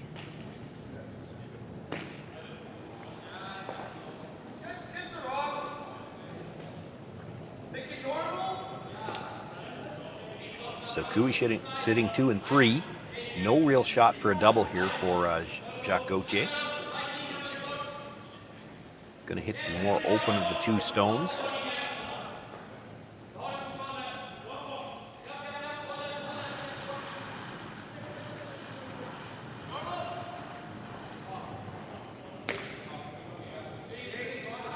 Looking for a roll in. He'd like to roll in at least far enough to be second shot. Sweeping everything they can for some curl. He's going to hit, but right on the nose, stays there. He's third. So now, does Kevin Cooey have a shot at the shot stone where he can still hold the shooter? Well, he has a shot. If he hits what he sees there, he can play that double and sit 2 right now, but it's a really risky shot with the amount of curl out there and hitting their own out. So I don't know if he's going to take that gamble yet or just reposition the rocks a little. I don't think they'd play it with weight. You could play it almost like a split. Come off the yellow at the top of the 4-foot, roll towards the other one, and then, to your point, you don't want to remove your own stone. If you ever happen to overcurl, you could split the yellow just as easily.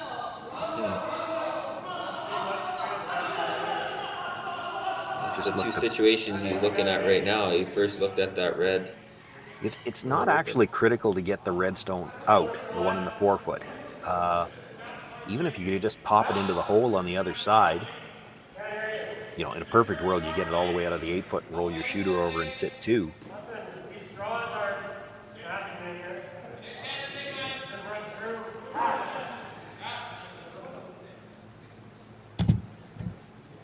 So I think I heard the call as hack weight.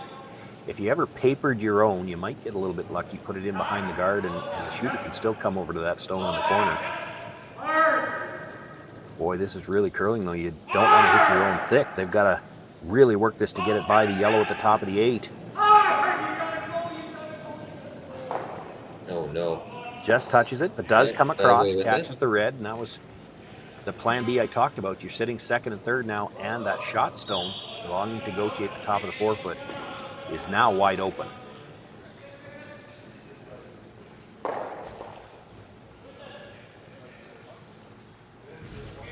And that's why you throw that quieter weight. You've got a plan B. They're still disappointed. Don't get me wrong. Look, you can see the 3 players looking at it. They were within a whisker of actually making that perfect, and they'd already have their deuce set up. But it wasn't from lack of effort from Carrick trying to hold it. You could see his face was pretty red when he was done sweeping that one. He put a lot in there trying to hold that. Gauthier not out of trouble yet. He did talk about the double. It's a long double. If you just play the hit and roll in, you got to be careful not to leave a double back.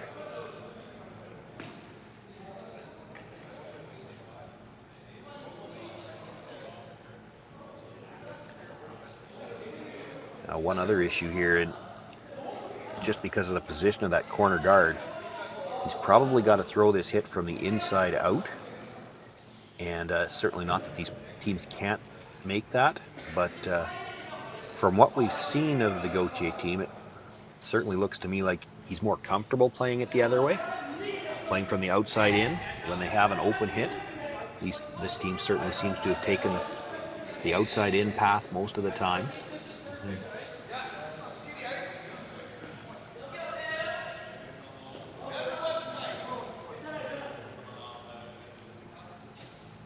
So the decision has been made. They're just playing for the hit and roll behind cover, thinking that if they can roll there, any attempt on the double for Kevin Cooey is probably coming onto their own stone at the edge of the 8. They don't really have to go for the double yet themselves.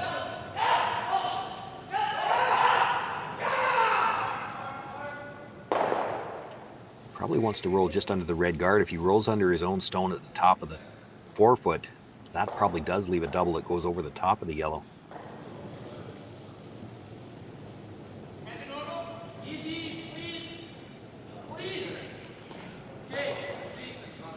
A lot of room yet early. They're already sweeping from the offside looking for curl. He's going to be very thin on this first one. Does come across and touch the second yellow. Not able to remove it from play. Now there might be a double on the reds. The only thing, that guard might be in the way. You can get to the nose of that red at the top of the forefoot for sure. In order to make the double, you need to get just over the top of the nose. It looks like he can get there. He's having a good look at that. It's tight. It's close to edge on edge, but I think he also took a brief look at, do we ever roll just a hair broomside, stay in front of the red?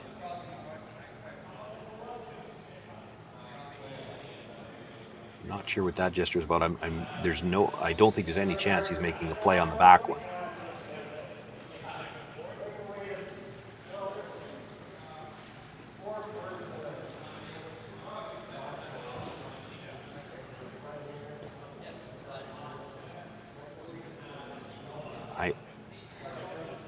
We don't have mics directly on the players. We do have ice level mics, so I can hear a little bit of the conversation. I don't think he's going for the double at all. Looks like he's trying to stay right on the nose, or if he has to roll, he's going to roll a little bit broomside. It's in front of it. Well, you know, there's three rocks back there, really. The red that's shot rock, the yellow second, and then another biter of the red. It's almost a wall back there. If he rolls broomside at all, how does Gauthier get this stone out?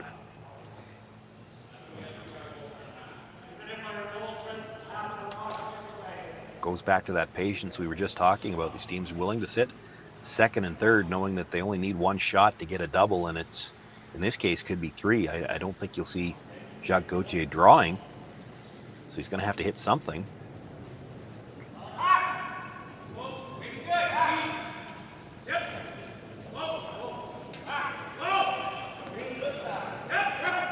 Well, whenever they're on and off, you know you're darn close to making the shot you want.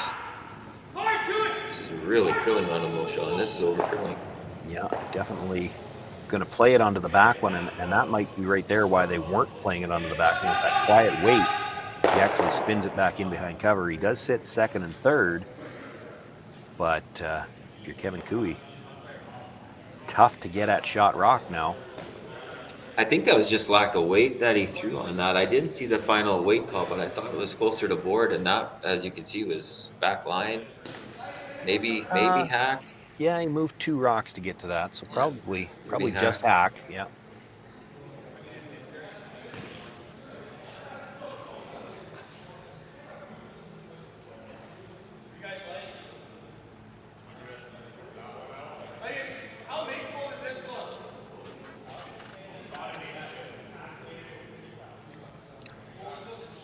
If I can answer Jacques Gauthier's question. On this ice, that looks pretty makeable. You just watched Kevin Cooey's last stone almost walk across with hack weight. So the fact that he can only see a quarter that well, if you watch that last one at all, getting to that stone is not that hard. The problem for Gauthier is, where do you put the next one? I was going to say, do you like this just a straight guard, Sean, like just putting it outside and covering up that side? It takes a lot of factors It's certainly away. an option. If the corner guard wasn't there, you'd draw around from the other side, sit 2. The problem is the corner guard's in the way. Can't get there from the in-turn. If he wants to draw, he's got to play the out. If you come into the forefoot, hard to get in for second shot rock without leaving a double. If you're going to corner freeze the yellow at the top, you could argue that that's what they're looking at right now. If you corner freeze the yellow at the top, great shot, but there's some risk involved. If you ever bounce out, you leave a double. And really, is the corner freeze any different than throwing the guard in front of the house? Do you get anything different out of it?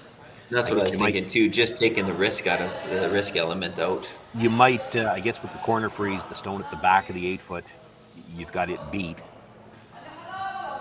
Because I'm sure in the back of their mind, and they haven't pointed at it yet, but if you throw the straight guard, are you worried at all that Kevin Cooey runs that corner guard in? That's a long run, but it's also Kevin Cooey. Exactly.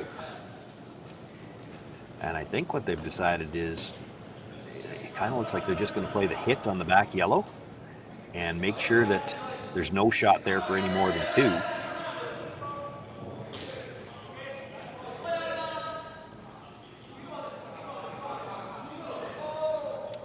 They know Kevin Cooey's going to make a pass at it. And if you're not playing the guard, I have to believe they think Kevin Cooey would play that shot for 3 if they throw the guard. So just going to hit the third shot stone. They were hoping to perhaps roll under their own. They actually might have made Kevin's shot a little bit easier now. He can take a run at that stone at the back, and if he doesn't get to the back one, he'll be right on the face of the one that was just thrown. They're looking to try to decide who's got second shot. I think it's the Gauthier stone. I'm not sure. I don't think it changes the shot. Like, you could still make the shot with the same weight. You hit what you can see of the first red, you're catching the second one and moving it a couple of inches at least. And you're really still not throwing this any harder than you threw the last one. If this one under curls on you at all and you just nose hit the stone that Gauthier just threw, you're still getting a single point. So probably took some of the risk out of this. You don't have to worry about sliding by everything. Well, that looks like more ice to me.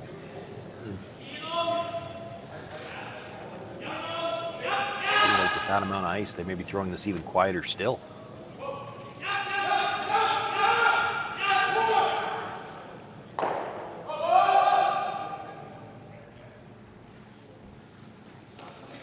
Doesn't have to move either one of these stones very far. 6 inches on the first one and probably an inch on the second one would do it. This will be all up to the brushers. Carrick Martin on it early.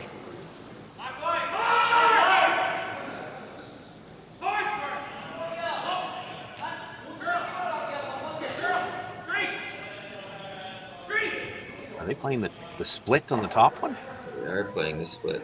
Were they playing that all the way, or was that plan B from Tyler Cardy? I think that was a plan B by Tyler, but that would be an interesting conversation to have. Well, he gets one out of it. For sure. Yep. 1 point on the board for Kevin Cooey. We're tied up again after 6 ends of play. It'll be Jacques Gauthier with last rock when we come back from the 7th.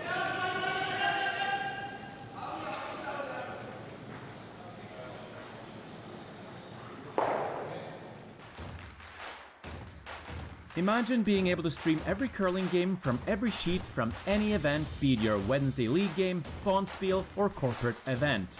Curling Stadium offers an all-inclusive streaming solution featuring high-quality cameras, ease of use, great reliability, and minimal installation. Offering your sponsors customizable ad space on your streamed curling games and being able to sell video packages to your corporate events for increased revenue.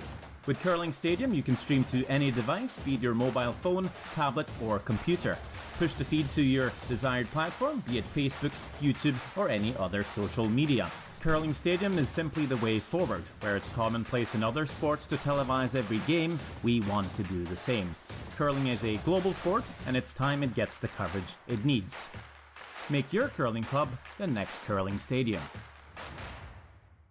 We asked Saskatchewan what they know about 5G. More speed, more innovation. It's going to make our lives a whole heck of a lot easier. This is what 5G looks like. Better, faster. Sounds like one more G. Sounds pretty good. I don't know what it means.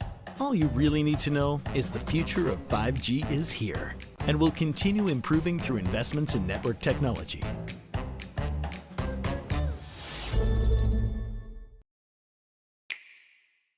The Roaring Game, We all love it, but sometimes curling just isn't as fun as it can be on the Nintendo Switch. Don't get stuck in your curling club this year. Learn the game inside and out. Play for your favorite country and take the curling world by storm. With up to 4 players per console, you can enjoy curling with your friends and family anywhere, anytime. Let's play curling. Available now only on Nintendo Switch.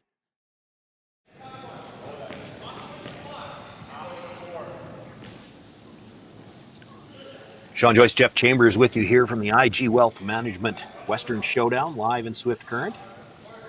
Semifinal action here on Monday morning. We've had an outstanding game between Kevin Cooey and Jacques Gauthier, and Gauthier managing to, you'd almost have to call it, Jeff, I think, escape with only giving up the single there in 6th. Kevin Cooey had a shot.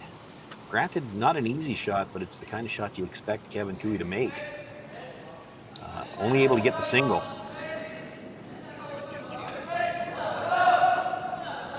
Yeah, there's been just a couple misses each end, actually by both teams, and that's when you're looking at the scoreboard. If you just joined us, you're like, oh boy, this is a low-scoring, boring affair, but it's been anything but that. Lots of rocks in play, every end, lots of situations, angles here, doubles there, and it just, neither team can seem to finish off the end to build up and get that multi-point end. But it's been no shortage of trying out there for sure, Sean. Yeah. I always find these ends enjoyable to watch. It's the cat and mouse. And again, we talk about that cat and mouse game a little bit. But you play the 7th end in a tie game like this, Jacques Gauthier would love to blank, keep last rock into the last end. He'll take a deuce if it presents itself to him. Kevin Cooey, on the other hand, he doesn't want to see a blank under any circumstances. He'd be happy with a single point either way, whether he steals or gives it up. And you just wonder in a game like this, I even would go so far as to say I would bet Kevin Cooey would rather give up 2 here than see a blank. And that might matter because it could come down to a spot where if there's only 1 stone left in the rings when Kevin Cooey comes up to throw his last one, he would freeze to it rather than hit it, because he does not want to see a blank end. He's shown us that many times in the past. So I can guarantee we're going to see as many rocks in play as we can, especially with Cooey. They'd love to weld one on here. This is a great opportunity for them to get shot rock and then basically just try to hide. Doesn't get quite the curl they were looking for. Does leave a quarter of that stone out in the open, but it is shot rock. And that was the 5th rock of the end. So Gauthier discussing, do we peel the guard? Hard to play any kind of double peel. 2 yellows, 1 would be coming back into the rings.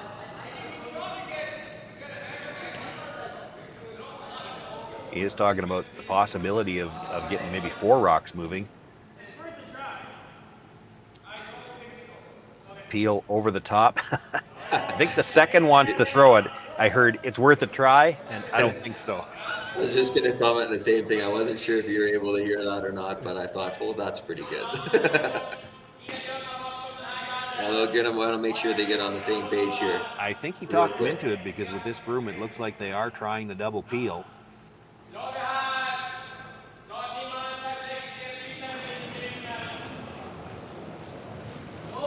Jason Ginter, big weight on the intern.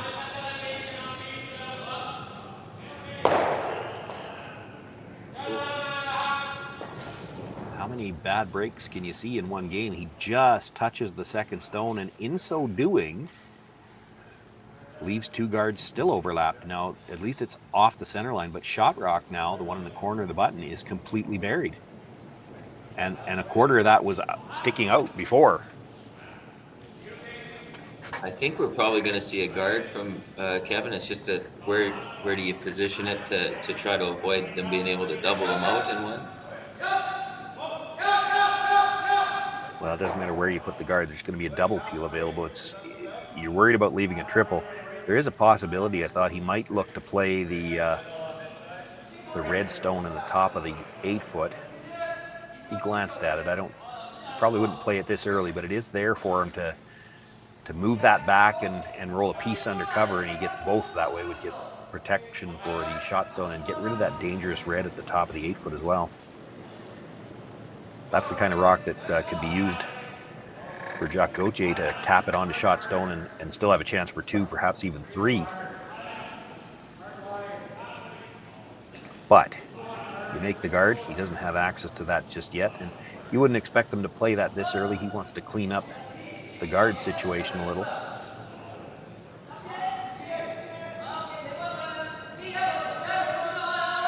So they play that guard a little bit longer. There was always going to be a chance for the double peel. Critical thing here for the Cooey team was to make sure they didn't leave a way to get rid of all 3 guards, and I don't think they did.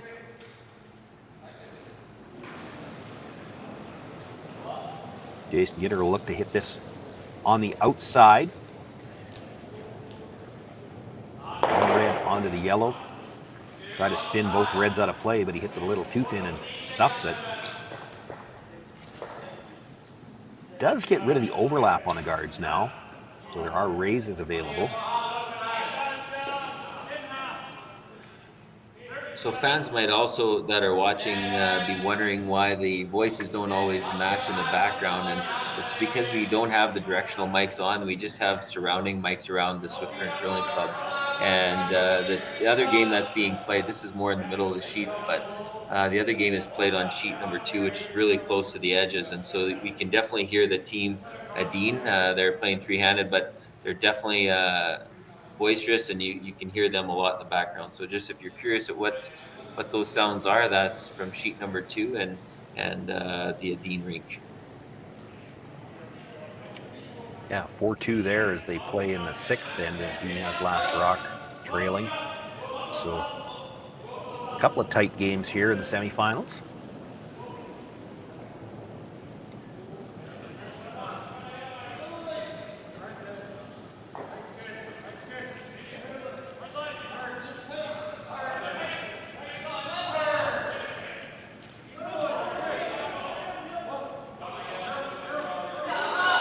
Hardy trying to get to the inside corner of that red top 8. Should they get just to the inside? I think enough to the inside. The critical thing there was they had to get it past where they could use the yellow-red to get to shot rock. And actually, it's a bonus for the Cooey team. That yellow-red might still clip the red at the back of the 4 foot.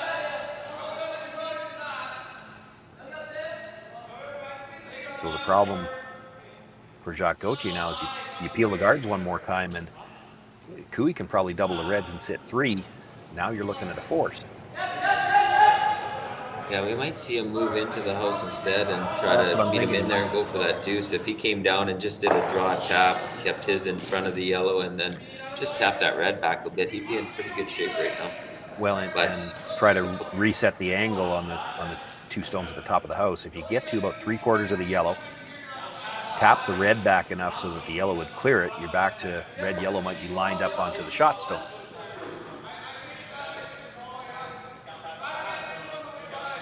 Yeah, you would have to ignore the 2 guards up front, and then you're only dealing with half a sheet for your last draw. So yeah, it's a tough choice whether to not peel those guards. That's what he's going to do. He's going to go up there and see if he can clean up some stuff yet. Try to make the double peel, I guess.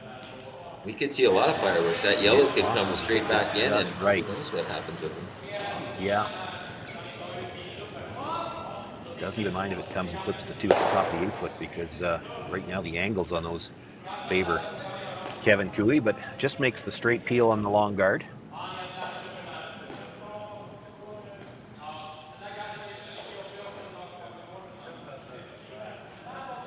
I hate to be a copycat, but here's back to your cat and mouse that you like to discuss. It's he could easily come in there and make a great play, and we literally would see 4 yellow rocks remain.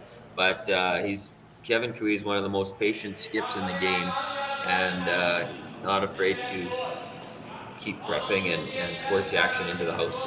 Well, and he's in a pretty good spot right now too. He might very well be feeling like Jacques Gauthier has to make the first move. Otherwise, it's somebody's scoring a single point this end. And again, Kevin Cooey talked about it off the top of the end. He's happy to see a single go on the board either way.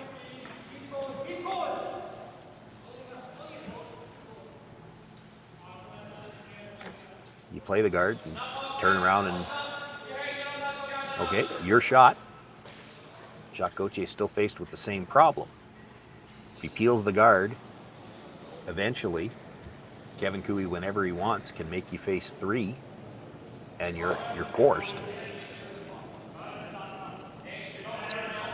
Yeah, and that was a very good guard. It took away the opportunity to come in and do the draw tap onto that stone, and nothing but yellow rocks up there if they are promoted forward. So Kevin, pretty confident right now in where he's sitting. Peel the guard, you're probably getting forced at some point in time, but if you don't peel the guard, it's pretty hard to ever generate 2. Needs the double peel, really.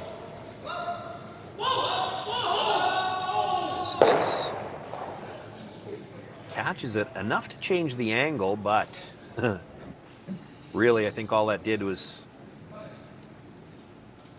if Kevin Cooey wants to play the second guard now, he just guards the shot stone. We are on to skip rocks now. He could make his play in the house right now.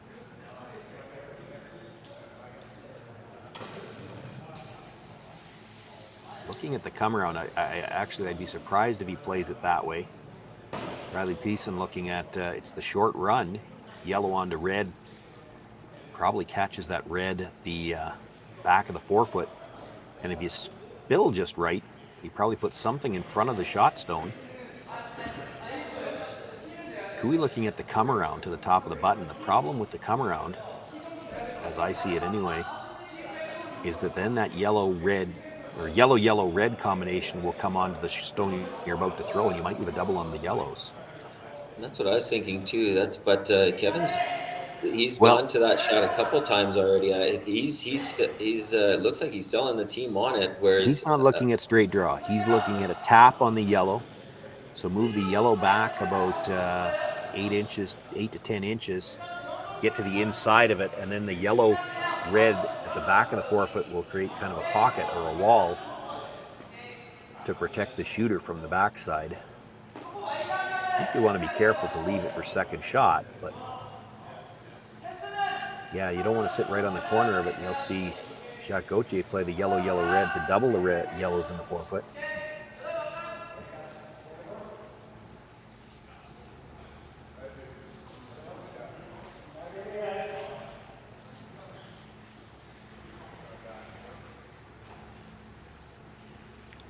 Probably remove that the stone on the tee line back probably a full rock's width and still have a piece of the button, so he'd be sitting 2. Wants to make sure he gets to the inside of it too. Stay right there on the nose. If he'll have a chance to blast the double. Sit 2, granted shot rock would be back button.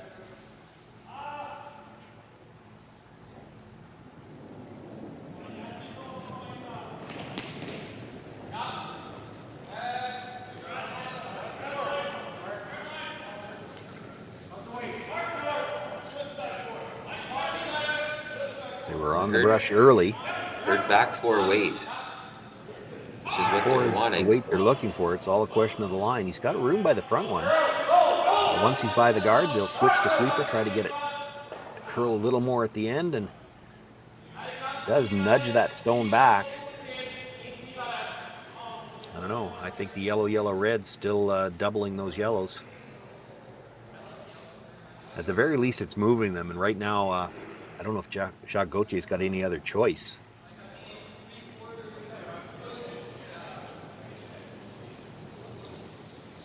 Probably try to hit this ever so slightly off center.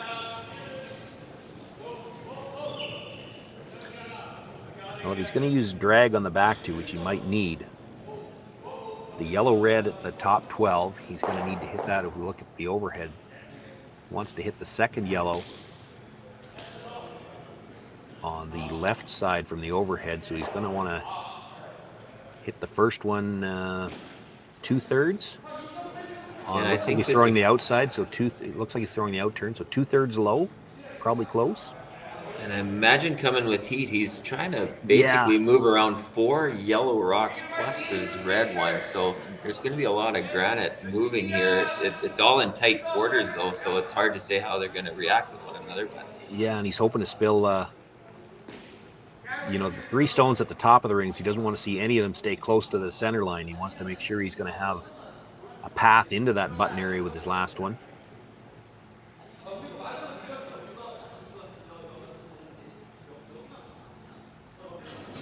There is a chance that 1, 2, 3, 4, 5 rocks could leave here.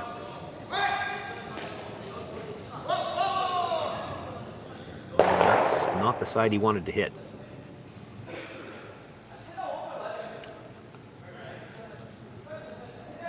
I heard them calling gotta go, but really he needed to hit the other side of that first stone.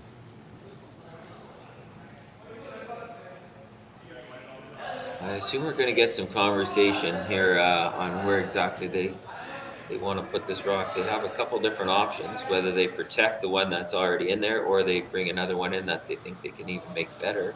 Well, they don't. They don't need to protect it. Jack's got no shot on it directly because it jams. There's a double. If you leave him the shot at the nose hit on the top one, so you might throw a guard on that, and I think this is more likely, they'll play the draw on the outturn side. The question, though, with the outturn draw is, do you come right back to the red one? If you leave it in the top of the 4-foot, there might be a straight back triple available. I saw somebody look at, do we ever play to move it, sit 4?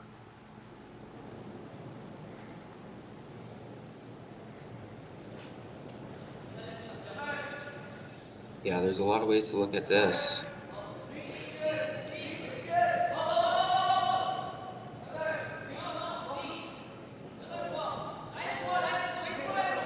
I have to believe they're going to make a play towards that red stone, whether they do it just as a straight draw.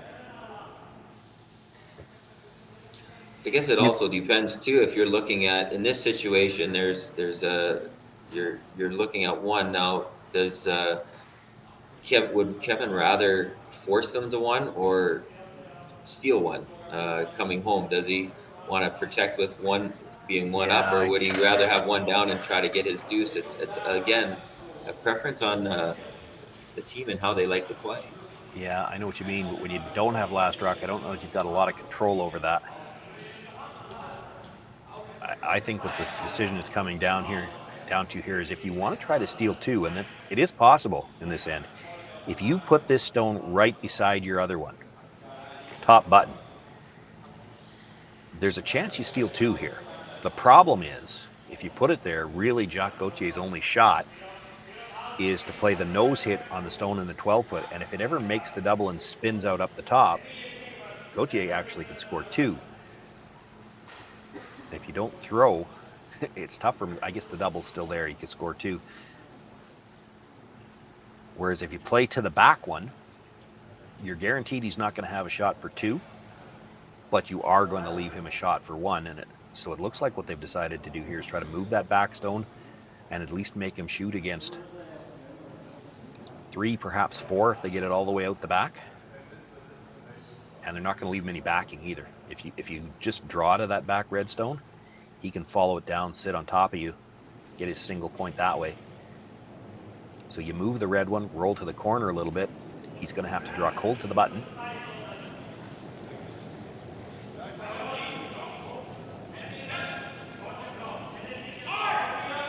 So on this early, they'll sweep it early to make sure they're by, and then in this case, they're going to have to stay on it all the way because they definitely want to roll. Not going to get the roll. It really doesn't matter how far back you move it if you don't roll. Does give Gauthier to draw down to it. He'll need to get to the inside corner.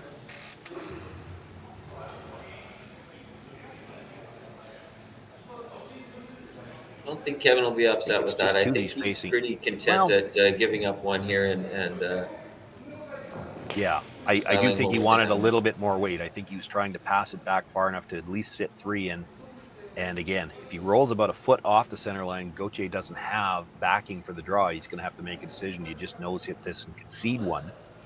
Or do you try to draw to the button against 2 stones in the 4-foot? Really no choice here now.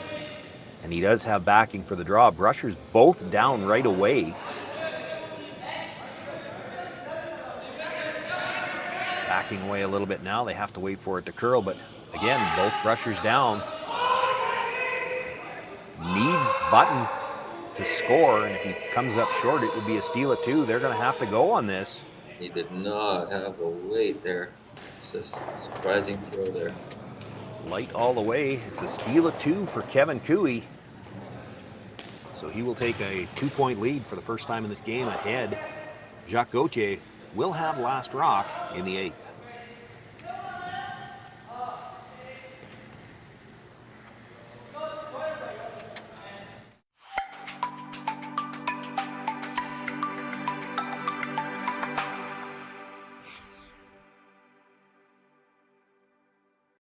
Had some questions about if our houses are painted or are they logo. Our events are always painted houses, but in the future coming out, I'm pretty sure we're going to be going to all logo houses. They're a great revenue source for any curling club. You can get your advertisements on there, and usually after the first year, the houses are paid for. It's all free money for you. So hopefully check Jet Ice out for your future in-house logo.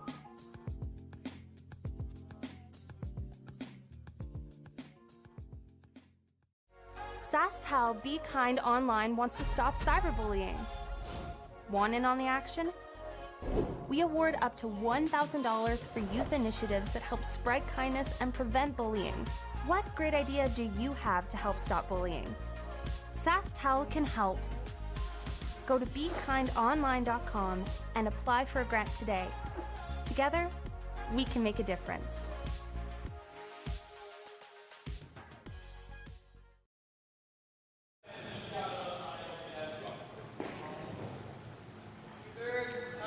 Eighth end underway, and after the steal of 2, Kevin Cooey, no thoughts about throwing the guard here. Plays to the top of the 4-foot. Jacques Gauthier asking for the corner guard. You knew when Jacques Gauthier got into the hacks for that last one, it was probably going to be either 1 point for Gauthier or, as it turned out with where Cooey stopped with his last one, it would have been a steal of 2, but as the end was setting up, it was looking like 1 point either way, and had it just been a steal of 1, that changes things significantly here for this end. It's really hard to stop a team in the 5 rock free guard zone from scoring 2, but for Kevin Cooey now with a 2-point cushion, not throwing guards, he's going to play these right into the rings. Yes, as I said, it's real hard to stop a team from getting 2, but if you don't let them have a lot of extra guards, you're not running the risk of giving up 3.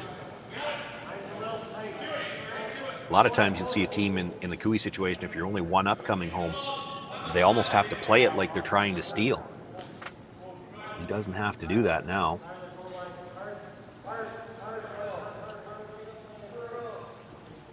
So they bring the first 2 stones into the rings. Gauthier looking for corner guards on opposite sides. Sean, have you noticed a trend with the teams when they're in this kind of situation and they need the double guards? Have you always seen them stick to the splitting the both sides, or have you noticed some teams going to the same side and putting one in the 1 zone and the 3 zone and stack them up that way? Certainly not. Certainly exactly like what you're just talking about. And you see it more and more. Teams are playing the corner guards, and the situation can dictate as well. They got the first guard nice and wide, so they can throw the second corner guard on the other side. And again, you'll notice they put it nice and wide so that the draw path to the button is still there from both sides. But you're exactly right, Jeff. You do see teams nowadays, in a lot of cases, when they're looking for 2 corner guards, they'll play the tight and the long, very similar to what they would do when they have to play 2 center guards in the middle. And the thought there is keep plenty of separation, so that's why you throw the long one and the tight one. And by doing that, you keep the draw path open on the other side. But in this case, as long as you get the guards wide enough, they're not in the way of that draw to the button later on in the end when you need it. Yeah, it was interesting. Just kind of a neat story, but it kind of links with Kevin Cooey. But Kerry Galusha, I was at an event and I was talking to their team, and I was there coaching another team. But we were discussing that's when the new 5-rock guard zone came into play, and the team was mentioning and talking about strategies, and so I sat there and I talked about, well, have you ever thought about just stacking them up on the same side instead of just always splitting? And so we went through a whole scenario, and partway through the game, I look over and the hands go up, and Carrie scores a 5-ender. And then after the end, she put on Twitter, thanks to Coach Chambers for the advice. It worked with the new guard zone. So I thought it was quite funny. We had that discussion, and for them, it worked on that one particular situation.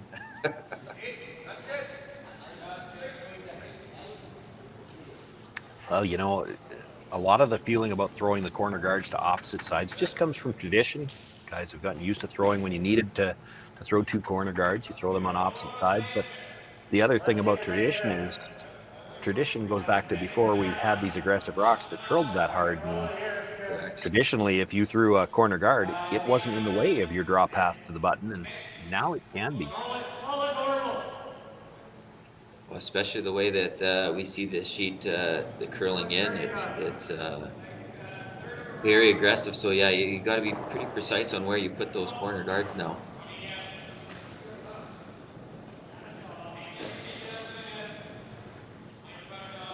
The hit made, but the roll pops out into the open, so Bradley Thiessen a chance to make a play on what is second shot.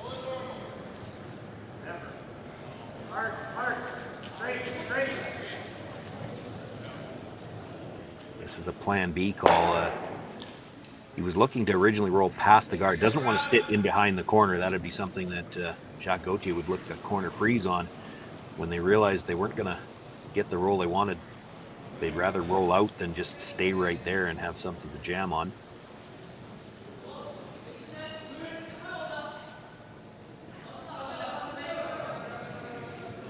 The shot stone belongs to Kevin Cooey. Corner of the forefoot, he does have half of that exposed, so not in a rush to play it. Going to try to use his corner guards. Jason Ginter. Out turn draw, will try to bury one. They're talking about back 8, back 12. Doesn't matter if it's deep, just needs to bury. Well, it matters if it's deep through the house deep, but no, it's not that bad. And you see both sweepers drop off halfway to the house. Sometimes you get the idea it's heavier than they thought it was. Yeah, I was thinking that myself. I thought, oh, that's too heavy, and then, but they actually, that's you couldn't have probably placed that much better spot, Sean. That's about as good as it gets right there. So just the way they dropped out off, it looked like they were scared it was going right through the back. It is dead buried. So Tyler Tardy making a play on the guard. Throwing it with the big weight. Had they caught the back one, that's fine. As it turns out, though, they peel the guard and the shooter rolls across, and now they've got a double guard in front of what is shot rock.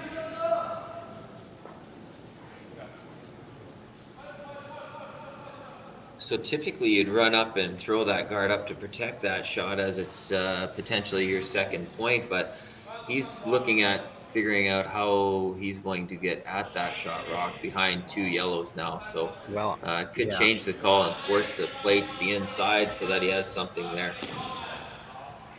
You got really 2 choices here. You can draw around the middle, or the one I like is you basically hit the one that was just thrown and roll back to the corner, and if you could ever clip the shot stone, you're in great shape.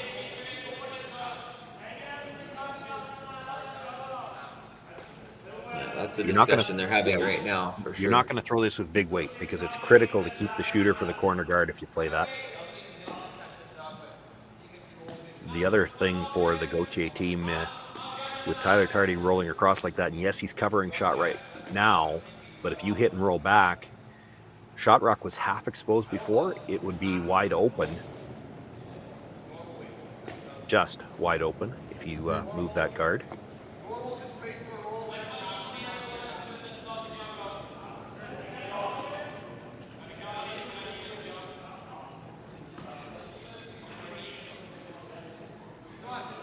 Sterling Middleton with his, this is his first stone, so they've got 4 stones left to come. Needing to make sure they have a chance to score 2 here.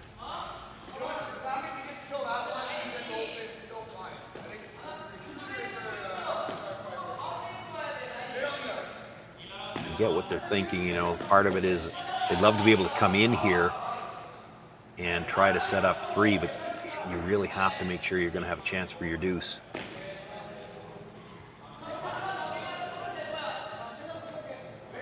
All right, let's see if they've got the ice figured out. And like you said, this is a pretty crucial shot. If they can get a 2-for-1 special here, where they take the trouble rock away and form it into a guard to protect that shot, which would be ideal. So this is one that you want to make.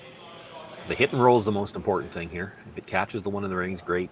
It doesn't need to, though. That one in the rings now will be open. Have to hold the shooter on the corner and ideally protect a good piece of that second shot stone. Got this a little wide, Sean. So yeah, this is, and that's more weight than I thought they'd be throwing. Oh, that's it. Ends up moving both of the center guards. Leaves Cooey sitting 2.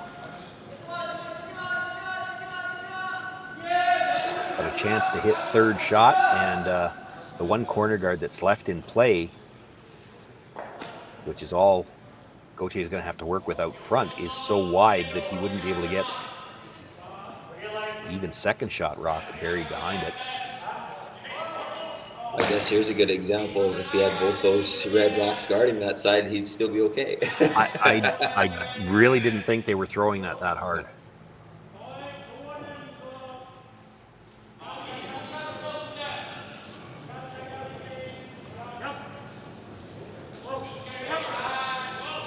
Tyler Tardy here looking to hit, and in this case probably stay right there. There's already a rock to freeze to. You don't really want to roll in towards the middle any further and leave 2. Gauthier without any chance to come around. Again, coming around the corner guard. Now if you were buried, you'd be 4th shot. So he's going to try to freeze the back one. Are you surprised he's not trying to freeze the front one, Sean? Because there's a lot of potentials, like with the if he gets a good angle, the jam on the outside, or if he hits and goes to the other side, that corner could come into somewhat play. Possibly. I think he already, you know, not knowing where Tyler Tardy was going to end up with his last stone, I think he already had this one in his back of his mind. They were already prepared for this. You play the freeze to the back one. If you make it good, they're probably expecting Cooey to promote his own rock.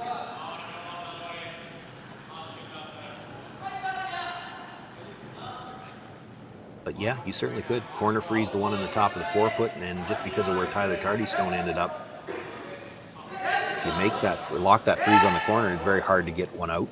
Very hard.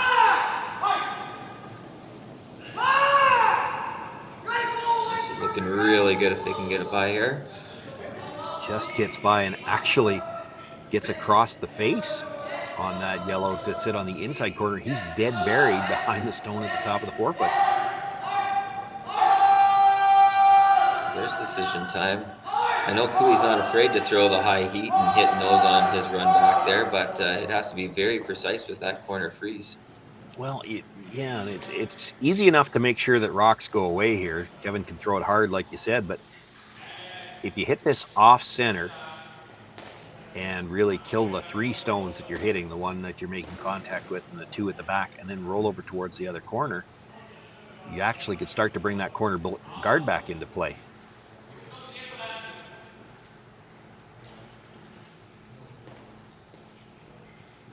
Hit this right on the beak, and then with only 2 stones left, Jack Gauthier needing to count both of them, I don't know that he's ever going to have a chance to use the corner guard. I'm not seeing a double that would be left. Well, you know, Kevin loves those shots, and he made no mistake there. Well, he rolled towards that corner, so you got a choice. You can play that freeze again, the same freeze you were looking at. This rock is still higher. Yeah. So you do have to get closer to the nose. You have to get probably a 3/4 freeze, would you say? Yeah, 3/4 frozen, and that would definitely make things 3/4 harder. probably go straight sideways. Sure. The only other real call that I can see is a hit and roll, but it has to be so precise beyond that corner. And even if you do a beautiful roll, that's a pretty high guard. So I don't think Kevin would be afraid to come around and tap it out. So I think they're forced into this freeze right now. And I don't think you'd have to tap it. If you roll to be shot rock, you're still going to be partly in the open. If you roll to be dead buried and your second shot, Kevin Cooey will draw, split the house, and I don't see how you make the doubles. So had that rock rolled just a little bit further though.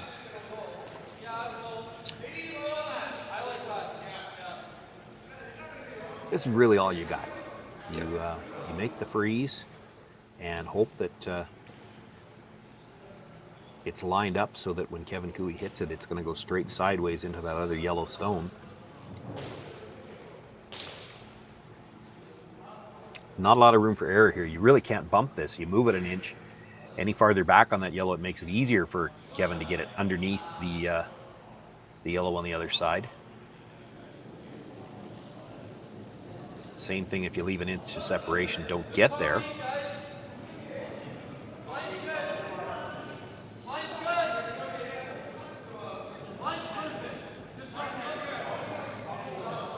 Rusher staying close.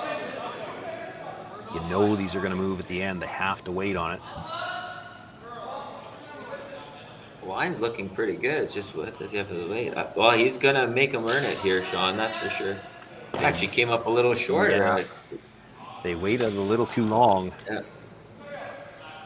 Jacqueson kind of shocked there that the sweepers watched that all the way in and just needed a little bit more there, and he had perfect line there. So yeah, they just lost it at the end, and don't know whether it maybe we haven't heard this word all week. Did it maybe just fudge down a little bit at the end, in the eighth end? Sometimes it does get a little stickier down the middle and stopped on them more suddenly than they expected. Well, I know they did nip it a little tighter than normal, I was told, so it could be a chance that the double wore down a little bit on them, especially that's right in the slide path, like you mentioned earlier, right by the center line. So it's by the eighth end, it's easy to catch it. Kevin Cooey with his final stone, a chance to run Jacques Gauthier out of rocks, needs to blast this one out the side. Thinner he can hit it, the better. Makes the hit. Plenty of action on that first stone. It will spin out the side, and with that, Jacques Gauthier out of rocks. Kevin Cooey will pick up the 4-2 win here in this semifinal. An outstanding game. We talked about it earlier, Jeff, though, in a tight game like that, you just wonder if the first deuce might be the killer, and it turns out it was. Kevin Cooey with a steal of 2 in the seventh end. A 4-2 victory. He'll move on to the final. That final will be here on the SaskTel Curling Stadium at 1 o'clock Saskatchewan time, about an hour and a half away. On behalf of myself, Sean Joyce, my partner this morning, Jeff Chambers, we want to thank you all for joining us for this semifinal matchup, and we look forward to seeing you back here for the final in about an hour and a half.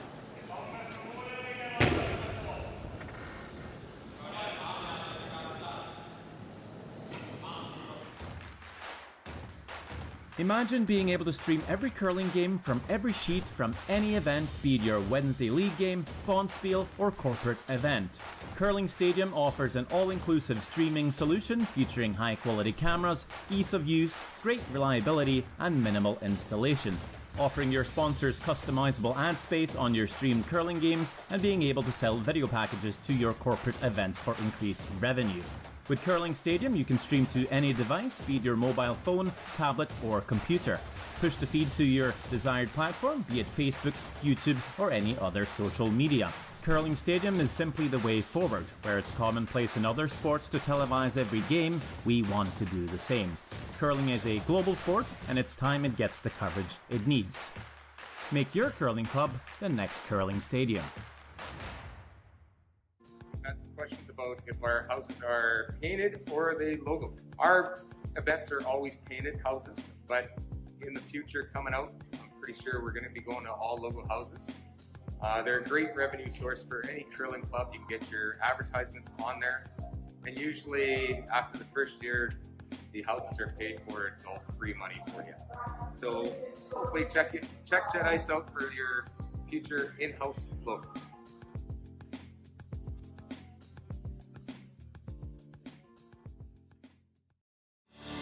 Saskatchewan, you know SaskTel because we're everywhere. Because being everywhere keeps us connected to you. With SaskTel sponsorships, we get to be part of your community. We're here with you, and we're here for you. It's easy to get started. All you need to do is apply. SaskTel cares. Always has, always will. To apply for sponsorship, visit sasktel.com/sponsorships.